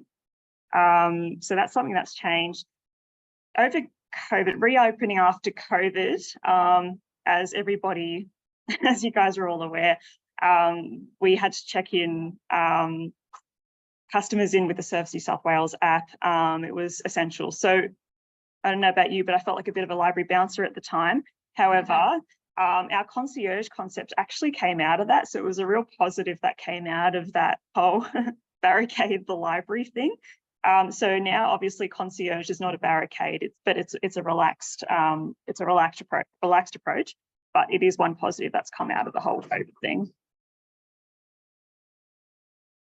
So tech troubleshooting, there have been times where our Wi-Fi has been patchy, and IT were working with us to investigate dead spots in the library. You can imagine it's quite frustrating if you're roving, walking someone down to the computers, trying to assist them on your iPad and the internet drops out. I mean, it just makes it useless, doesn't it? So IT have been really great in identifying those dead spots, and it's going pretty well. So you may find you need to troubleshoot some tech along the way. And another funky little thing is that our paper cut program I mentioned, which is what we use to help customers put money on their library cards, for some reason it only works on one of our Wi-Fis. So if that one drops out, you can't use that particular website, which is very strange, but it is what it is. So we think that our roving service has enhanced our other services. I mentioned home library service earlier. Now, our library assistants actually take a 4G iPad out on delivery with them. So they've got Google Maps, they've got Trello, which is our organizational tool for our home library customers, and they've got their addresses that they need to go deliver to on their iPad. They can also update their customers' preferences, like let's say a person meets them at the door and says, hey, I want to reserve this book for my next delivery. They can do that. So it's a real enhancement of that service.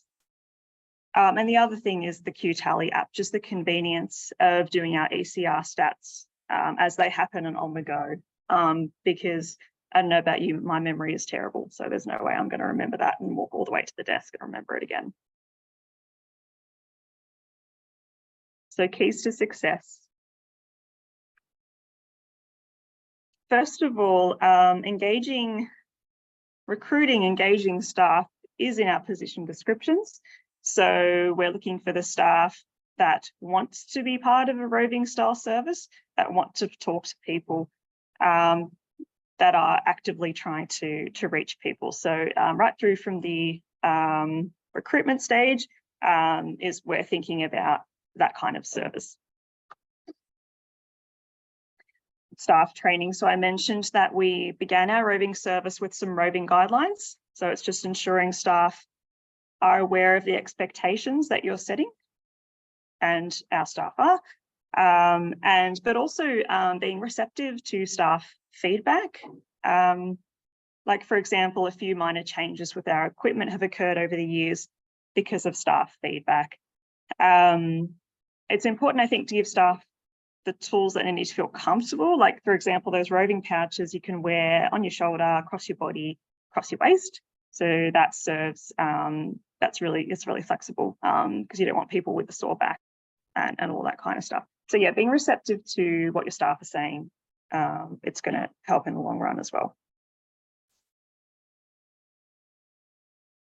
And having the right tech, making it fast and reliable. I think I mentioned we just upgraded to the new iPad Airs, and they're just so much faster than our previous iPads. So it is worth investing in your technology, because if your technology is good, your staff are going to have more confidence in it. If your iPad's slow, they're not going to want to reach for their iPad. They're going to want to rush to a computer. So invest in the good tech if you do have the budget for it. And just a fun fact about this image, this is a mural on our Oak Flats branch. It's just a little snippet, but the artist for this, Sarah McCloskey, she's actually been nominated for the, she's a finalist in the Archibald Prize this year. So that's really cool. So resources. I'll just mention at Shellharbour, we use modular pouches, that's the brand.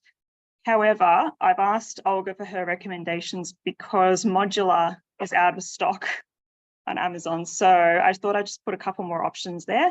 I've put the brands that Olga has recommended on there as well. And the other thing I just wanted to give you was the supplier of our service pod. That's the little round desk thingy, and it's Yakety Yak Furniture. So that might be of interest to you as well. We do have that pod, that same model at now 3 of our libraries, and it is a height adjustable. So it's, if you are wanting to do standing desks, go for it. It can also come to sitting height as well. So they're very good. And I just wanted to mention the Q-Tally app and give a shout out to that because it is so easy and so handy. And we've been using it for at least a few years now, I think. Really good for the ECR stats. Thank you. Thanks for listening, everybody.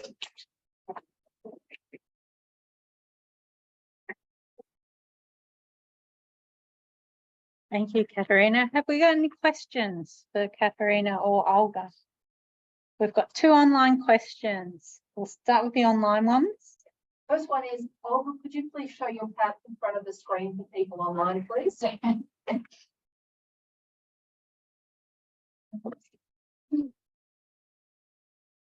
Okay, people online, here's the pouch. It's the modular that you cannot buy any longer, unfortunately, but there were 2 brands in Kat's presentation, and those 2 you can buy. One of them is very similar to this. The question was for both of you around any work health safety issues around the pouch. Yes, I think Kat mentioned in her presentation that people do complain about sore backs if they wear them all the time in the same spot, because it does make it a bit heavier when you have the iPad and the phone and everything, and it's all in the same place, especially if you do customer service all day. The way to go around it is to stitch it around or put it around your waist. Like, I think this is the least intrusive way, because we are all quite strong in the middle. That's how people are built, you know, especially, yeah. Like if you are a lady and you've ever been pregnant, this is nothing for you. But yeah, we did look at different options as well. We thought about using the phones instead of the iPads, and it is a bit of an issue too, because they are much lighter, but the screen is small and some people can't see as well. So there should be some kind of compromise in any of these. Yeah. We did do risk assessment before we first implemented this, and it was approved by our risk management. Looks like there's some other questions. Different questions. But the question was, how do you go about with any resistance of staff, and how do you overcome having resistance staff for the roads and all the things I've done previously? And there's sometimes involved pushback. Run back to the traditional desk, hiding behind the desk, the service pod. When I saw service pod, the question is, do they come back to it, etc.? So this is a question from the audience about how they've managed staff resistance to doing roving reference and what they've put in place to assist with encouraging staff to take it on board. Yeah, I think so I mentioned setting expectations, but I think that a key driver is your new staff. As they're coming in, they are being initiated into that and only that way of operating, and that should hopefully influence at least some of the others. I think I will say that it's a slow process for some, more than others. What you could think about doing is breaking down the shifts a little bit to reduce the time that they're roving. But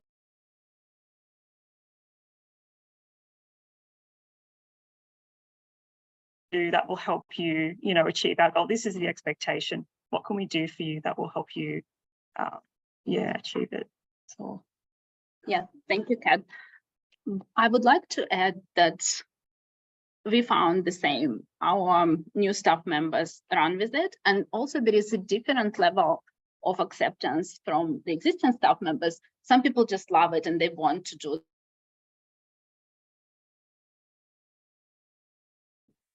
Say on level 1, we have 3 people rostered at the same time, and someone would just gravitate to standing at the desk. And we still need a person there. And they would be the main point for inquiries that comes through the door.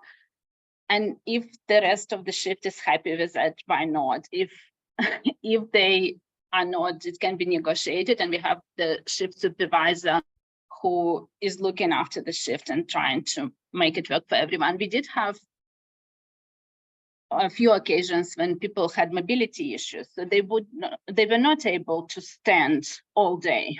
So then we would roster them in the returns room where they can sit down, or we had stools at the, for people. And you can, if people do have issues, they can get an assessment from their doctor, and the work can be restructured for them. Another question from online is, how do you troubleshoot if your Wi-Fi goes down?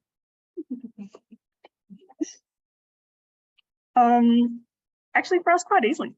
We have two 4G iPads that are sitting sitting separately to our other iPads. So as in, we don't use them regularly for roving. So we can actually use those when our Wi-Fi drops out, which doesn't happen very often.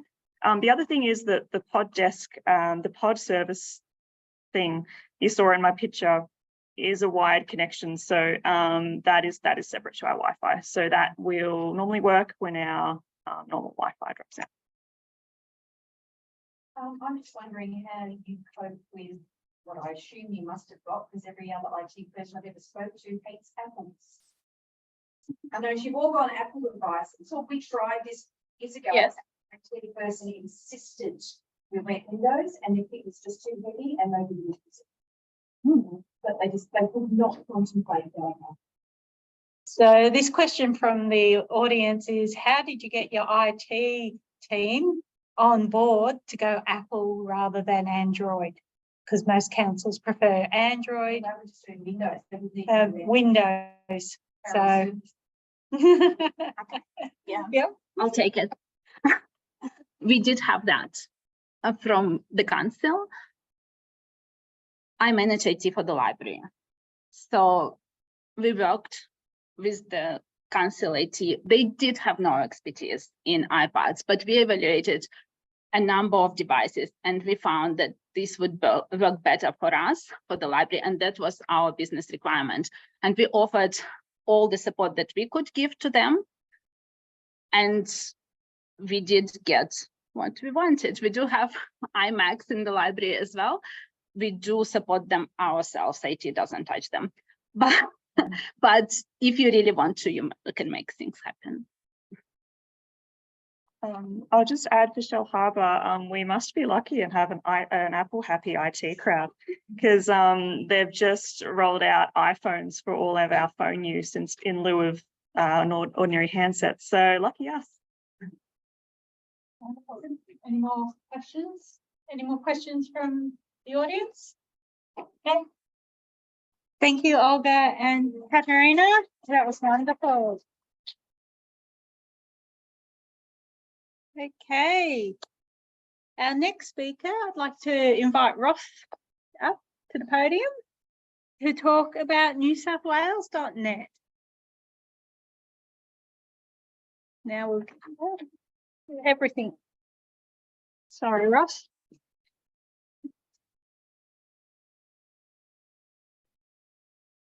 Okay, do you need to share? Yes, I just need to loaded by my presentation. Let's see if Ross can make it work. Pressure's on. Yep. So where is the presentation? So I just got to find where my glasses. Okay.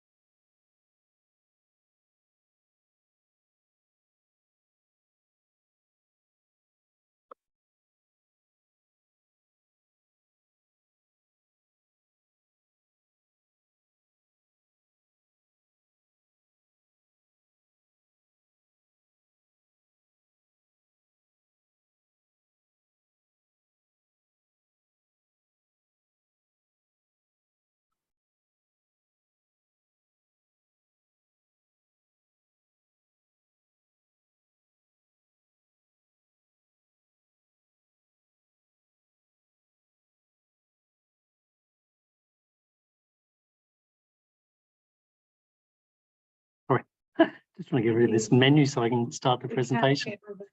All right, okay. Okay.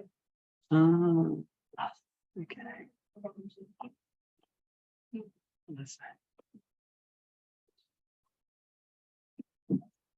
And try the presentation there or the presentation there, but we've had a bit of issues with that. Not working? No. No. Okay. That's okay if I stop sharing. There. Next one.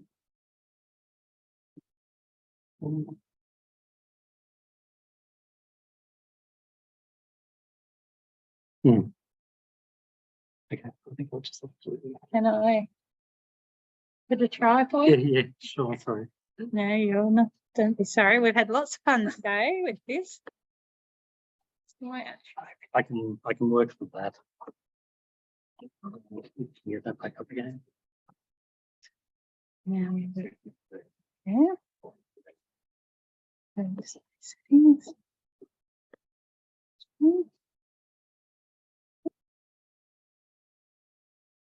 Yeah.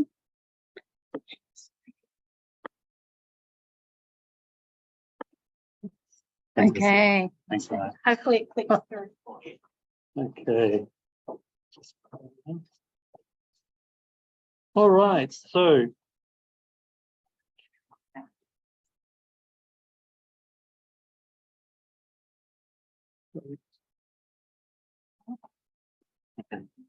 Figure that out. Right, so as you've heard, my name is Ross Harry. I work in the NSW Net team, which is part of the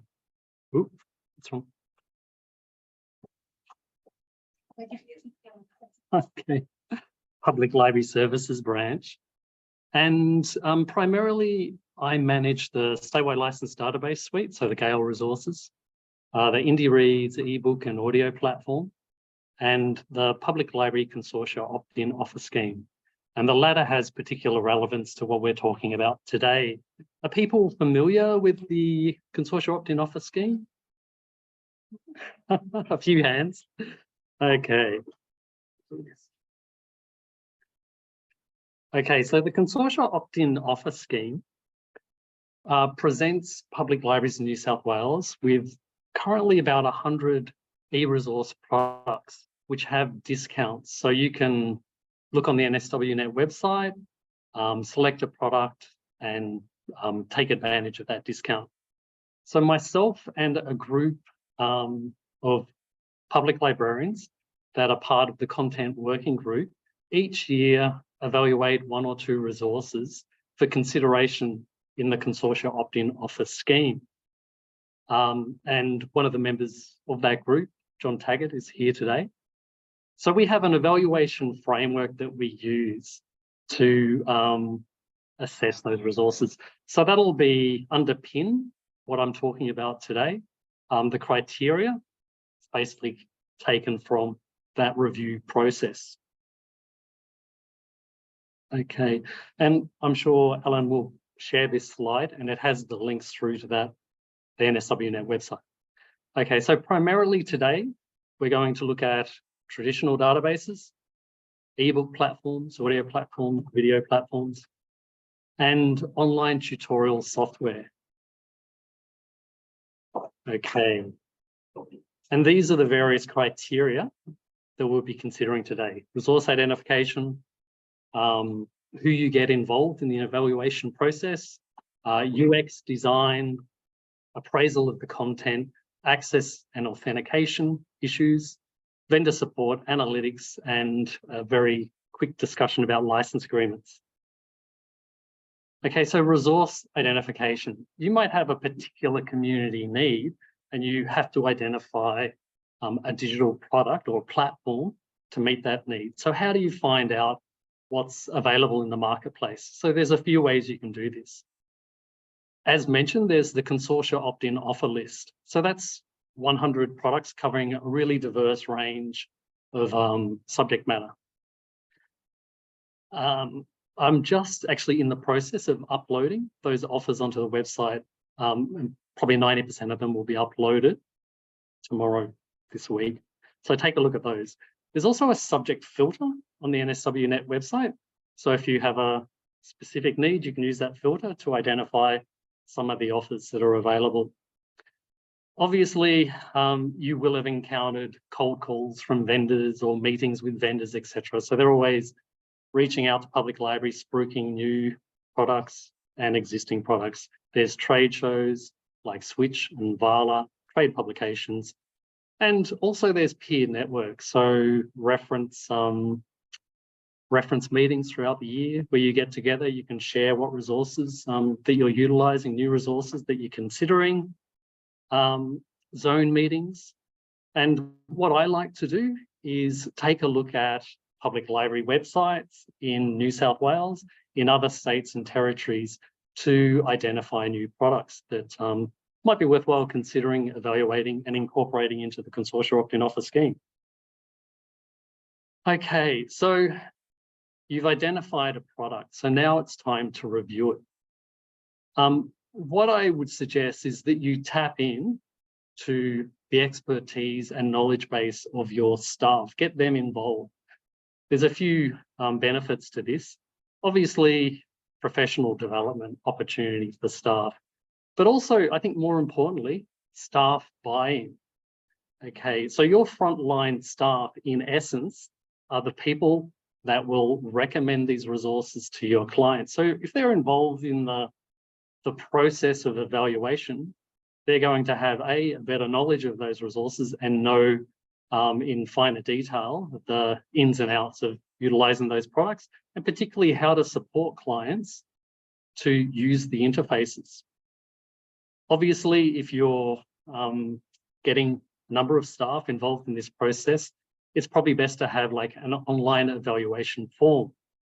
You can create the form based on the criteria of this presentation, or I have a number of evaluation forms that I utilize when we're looking at e-resources. So you can reach out to me and I'm happy to provide you with some of the templates that we utilize.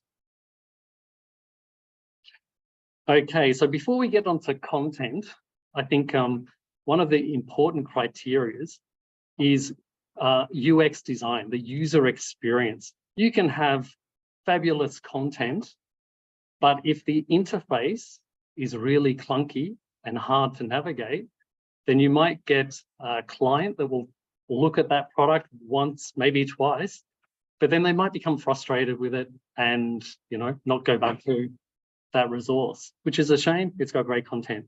So I would emphasize that you take a look at the layout, the navigation. Look at it from a librarian's perspective, but also look at it from the perspective of a member of the public who, you know, may have basic skill level in terms of utilizing these products. So is it intuitive to navigate around the interface? Is it easy to conduct a search and also retrieve the information that you set out to find? Does it have good filters in it? What's the results list look like? Does it make sense? All products should have inbuilt help. So it should be searchable, it should be concise, and there should be an index. So that applies to all the different types of platforms, navigation and help. Specifically for databases, you know, does it have the capability to save searches? Is there a citation tool? Can you easily print an article or email an article? Does it have Lexile levels, permalinks, a publication A to Z link? For ebook, audio and video platforms, in my experience and looking at the analytics for Indie Reads, the majority of people interact with these platforms using a device. So an Android phone, an Apple phone or tablet, etc. And then, so you need to make sure you thoroughly,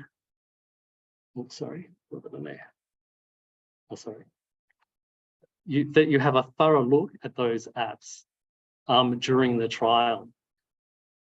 I guess you should compare them to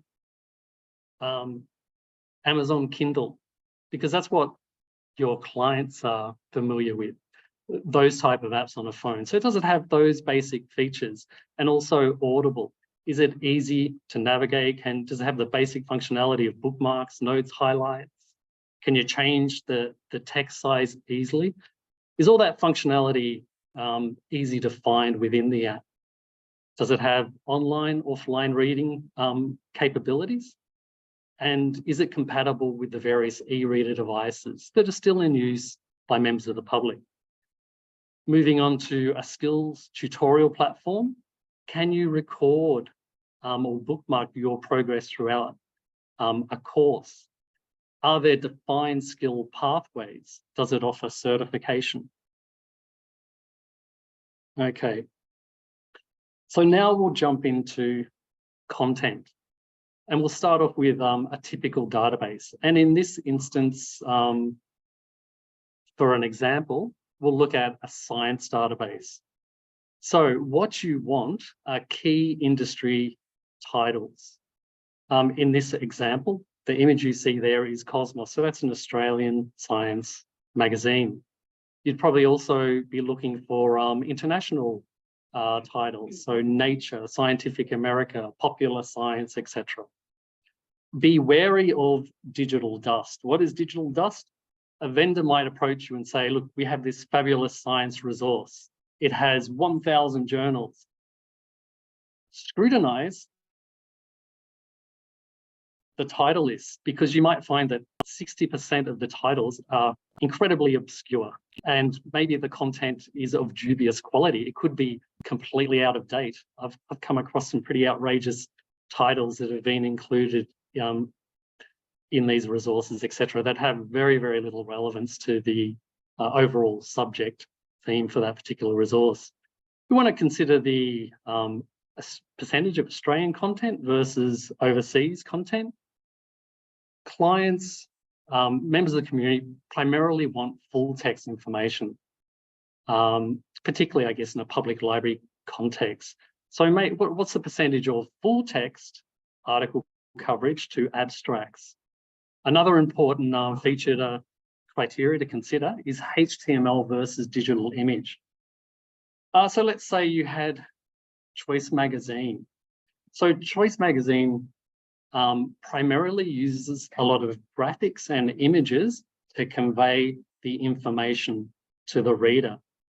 That doesn't translate very well to HTML full text. And sometimes when it is providing HTML full text, the images are there, but you have to like jump out of the article, then click on the link, then jump back into the article. So that can be a consideration when you're looking at the key titles that you want to offer to the community. Publication date range. Are those key titles, do you have the latest issue of them? Or is it you have access to the full text from 1997 to 2015, etc.? You're not getting the current titles. Or there could be an embargo where you don't have access to those key titles for, say, 12 months. You need to be aware of that. Ebook collections are often bundled into these collections. Are they up to date, or is it a collection of obsolete texts? And is it suitable for the intended audience? Okay, so when you're looking at an ebook or audio platform, you're guided by your collection development policy. So once again, you want to assess if the key publishers are there. Now, one of the problems with ebook platforms, audio platforms, is that sometimes aggregators or publishers, they enter into exclusive deals. So a key Australian publisher may not be available on a particular platform. So this forces libraries into sometimes having 2 or 3 ebook platforms. So be aware as to the major publishers that are available in a particular platform that you're looking at. Today, you should make sure also that any platform has a good array of independent publishers and self-published authors. Why? Because output from those 2 publishing sectors is increasingly appearing in literary shortlists, international and domestic, and winning those awards too. Does the platform contain LOTE material? Does it contain diverse content? What's the percentage of Australian publishers and Australian content on the platform? Does it cover adult, teen, children's? What are the acquisition options? Are you forced into a pre-packaged bundle where you don't have any say for particular publishers within that collection? Or are you able to curate your own collections? Does the platform offer book clubs? Okay, so moving on to video platforms, which are increasingly popular. Once again, you want quality content. So is the material produced by known studios? You also want sufficient quantity and license arrangements to ensure that you're not getting a lot of turn-away. People are getting frustrated because they can't access the videos. So, does it have unlimited simultaneous access for an individual title? If it does, is it a pay-per-use arrangement?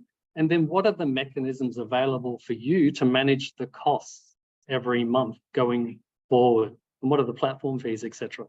Once again, overseas versus Australian content. Does it have low content?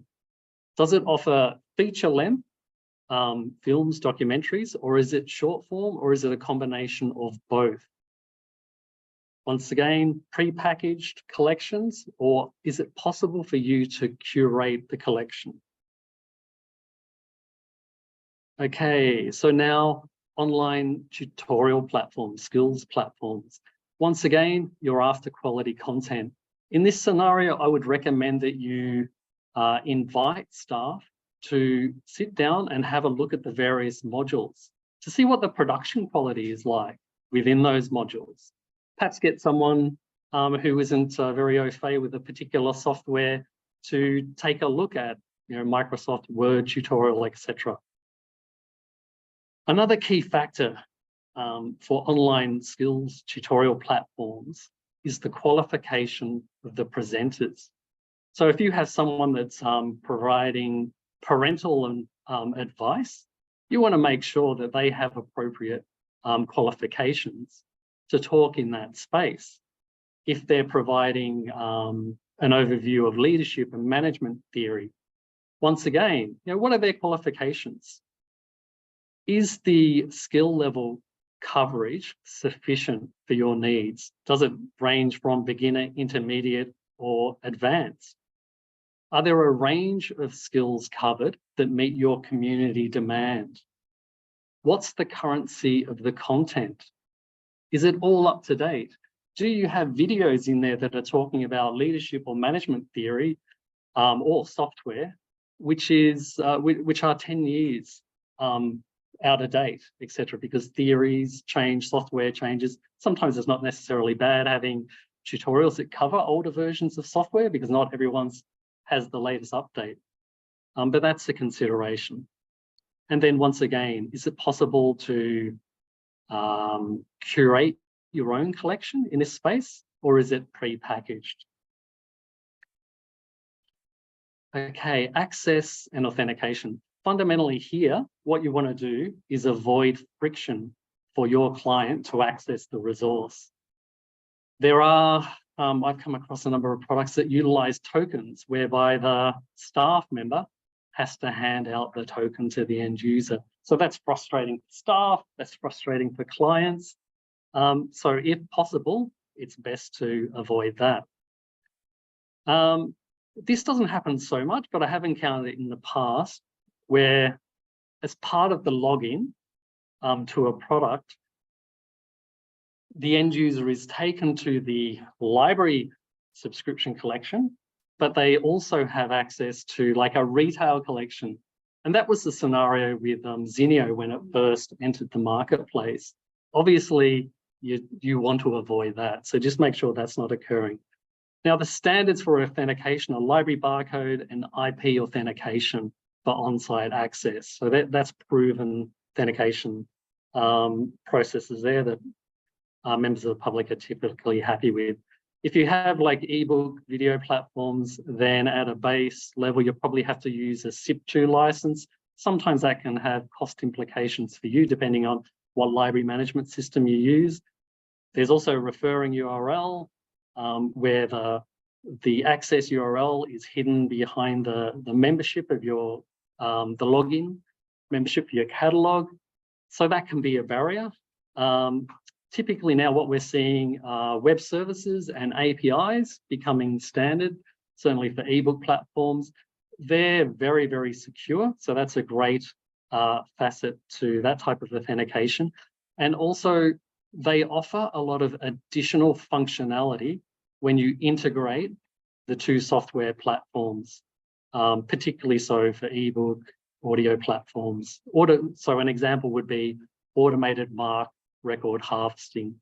So if web services API is available, then that's something I would consider. Okay. So you need to, before you subscribe to a resource, if it's costing you a lot of money, how are you going to determine your return on investment? The only way you're going to do that is through analytics. So it needs to have a really robust analytics module that you can access. The types of data that you would be interested in would be searches, full text downloads or loans, usage by date range, by format. It's interesting to know what type of devices people are actually accessing the content on a platform. If people are primarily using an app, etc., that can guide you when you're training staff to provide support to your clients. If it's a traditional database, it's worthwhile asking the question, is it counter compliant or does it meet counter compliant 5 standard? So that is an international standard for library analytics. Okay, you need to also get a handle on the type of support you can expect from a vendor if you're going to subscribe to that resource. So does the vendor offer staff training? Do they offer associated resources to support the staff? Are there public user guides? So, YouTube guides are accessible and can be linked through on your website, PDF manuals, etc. Are they willing to provide marketing material? So print collateral and digital collateral, Canva templates that you can utilize. How do they handle technical support queries? What's the workflow for that? What's the expected turnaround for resolving an issue? That's something you need to know. What type of support do they expect you to provide to your clients? And when will they step in to assist in the resolution of an issue? If you're buying a product like an ebook platform, audio platform, so there's significant investment there, what I recommend you should do is contact a library that already has a subscription to that platform. Because when you sign up for a product, you deal with the happy-go-lucky, lovely salesperson. But as soon as you've signed your agreement, you're then dealing with a different team and a different part of the organization. So if there are issues with the support that's provided by a vendor, if you talk to your colleagues, or you can ask the vendor to provide you with a list of libraries that are utilizing that resource, you can ask them some questions in terms of what are the problems that come up with this and how amenable are they to dealing with the technical issues? Do they resolve them quickly, etc.? Okay, so license agreements and terms and conditions. This is a presentation in its own right. So what I'm going to do is just point you to a resource that can be beneficial for you if you're looking at a license agreement. And I suggest in the evaluation process, you ask for a copy of that, as part of that process. So there's the NSW license principles. So there's a link in here to that. And that covers a whole range of considerations that you need to be attentive to when you're looking at these license agreements. Fundamentally, a license agreement is a binding legal contract between your council and a domestic vendor or an international vendor. So I would suggest that you involve your governance team. Get them to have a look at it too. There's an extract on privacy from the NSW document that I was talking about. So that's a fantastic resource. One thing that I've encountered over the years when I'm dealing with various vendors is that when they present the agreement to me, and this happened last year, they present to me an agreement that has been developed for an overseas market, the US. So it has really, it references all this legislation, etc., that is irrelevant to the domestic market in Australia. So I would request that they add the appropriate references in there in terms of privacy legislation, etc. And once again, the NASLA guidelines there, principles, will help you identify what should be included in that agreement. Make sure it covers the service level agreement, that's a component of the agreement. If it's a consortia arrangement, you want to make sure that it covers all facets of how the consortia will work, including what happens at a future point when a member wants to leave or you're terminating the agreement for the whole of the consortia, etc. So what happens to the content in that context there? Okay, so that's it for today. That was a pretty quick overview of some of the things you should consider. If you have any questions, I don't know if we have the time today, but you're welcome to contact me at any point in the future.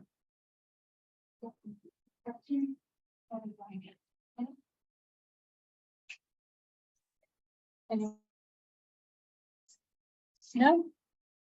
Oh, thank you, Ross. Right. Thank you very much.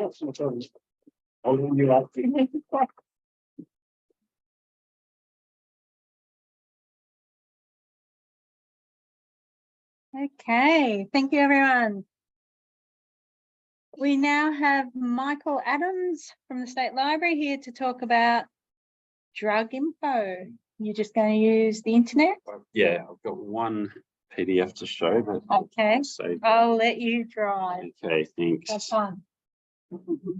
Okay, hi everyone. It's good to be here, and to everyone online. There we go. Good. Yeah, so my name is Michael Adams. One of my roles here at the library is to administer the drug info service, which provides accurate and accessible information about drugs and alcohol to the public, and that is delivered through public libraries. And one of the unique challenges of drug info as a reference service is that it's not something people typically feel confident asking about. So when we do our training sessions, a question I always ask is, has anyone come up to you at the desk and asked for information about drugs and alcohol? And I've never had anyone say yes. You know, there's stigmas in society, and it's kind of a private thing. So that doesn't mean that those information needs aren't out there. And one of the other challenges is something that I think is quite general to reference services all round, which is that the public can't access information if they don't know it's available at the library.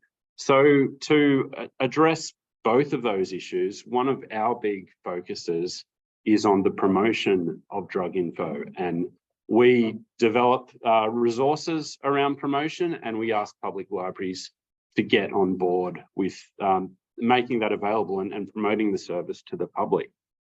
So we try to make it fun and colourful and try to, you know, demystify drug and alcohol information.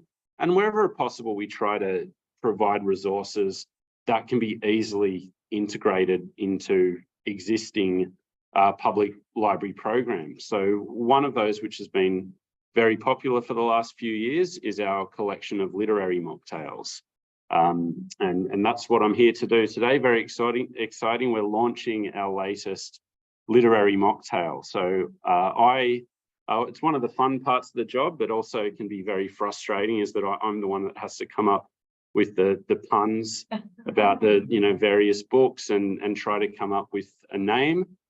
So I say it's frustrating because you wouldn't believe the amount of great titles you think of that you just cannot get a pun that works in terms of making a mocktail.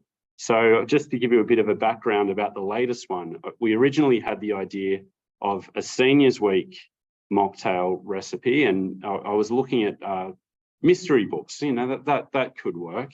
And so I found a book by Agatha Christie called The Body in the Library. And then it was just instant, the toddy in the library, you know, the perfect name. But Seniors Week is in April. A hot toddy is a hot cocktail traditionally. So I thought, well, that's not really going to work. So we're going to rebrand and go with a winter mocktail. And so that will be our next campaign. And I'm just hopefully this will work. Okay. So is that sharing online? Okay. Okay, I'm just going to present it as is because I don't want to risk breaking it. But so this was designed by our very talented design team here at the library. So yeah, the toddy in the library based on the Agatha Christie book, The Body in the Library. But it can't just look nice, it has to work as a recipe. And I got asked once if we have a mixologist on staff, which is me. I'm the mixologist. And so every mocktail recipe has to be user tested. So I did some experimenting, but the first version was vile. It was one of the most awful drinks I've ever tasted. But after some trial and error, we got it right. And we'll scroll down. So that's the recipe there. It's a tea-based drink, and it's got a lovely cinnamon stick and some lemon and honey. And I had one on a mild day, but it was so nice. It was so tasty. I thought this is going to be great in wintertime. So this is the recipe, and next week we're going to be sending out an order form where you can get some copies of the postcard that we've printed off for your library. We'll also have a web page that will have some ideas for promotions. I'm also trying to work on a batch recipe, so something that you could set up it in an urn there, and if you've got an author talk or something, I think a nice toddy in the library would be a great accompaniment. So look at that, 5 minutes and 4 seconds exactly. So so I'll keep it short, but yeah, look out for the PLN in the next week or so for more information. Wonderful. Thank you. Thank you, Michael. Thank you very much, Michael, for that. And true to form, short and sweet. I'd like to take this opportunity to thank everyone who's attended today and everyone who has presented today. We really appreciate that. I'd also like to take the opportunity to call out for more members for the working committee on setting this up. At the moment, it's only myself and Mary, with the great help of Ellen from the State Library. So the more merrier. You don't have to do the chairing of the sessions or do what I've done today. I'm sure I'll still be around to do that for you because I enjoy it so much. But the more people, the more brains, the more ideas we get. And to hear the presenters today and their enthusiasm and their ideas has been great. So thank you, everyone. And thank you, Ellen, for all your help today too. Appreciate it. Ellen is going to send out an evaluation form to all people who booked in today. If you didn't book in, please send us an email and we'll send you an evaluation form. Please fill it in, give us as much information as you can, share ideas. It helps us make this bigger and better every year. We do take on your feedback as it really helps us make the presentations more relevant to you. And we appreciate all feedback. So thank you. Anything else? This question about reading recordings to be available. They will be available on the reference wiki page, and you can view past recordings there as well. And I would say they'd be available in the next couple of weeks. So everyone have a lovely afternoon. Thank you. Safe travels for anyone traveling, and we'll see you next time online or in person. Thank you.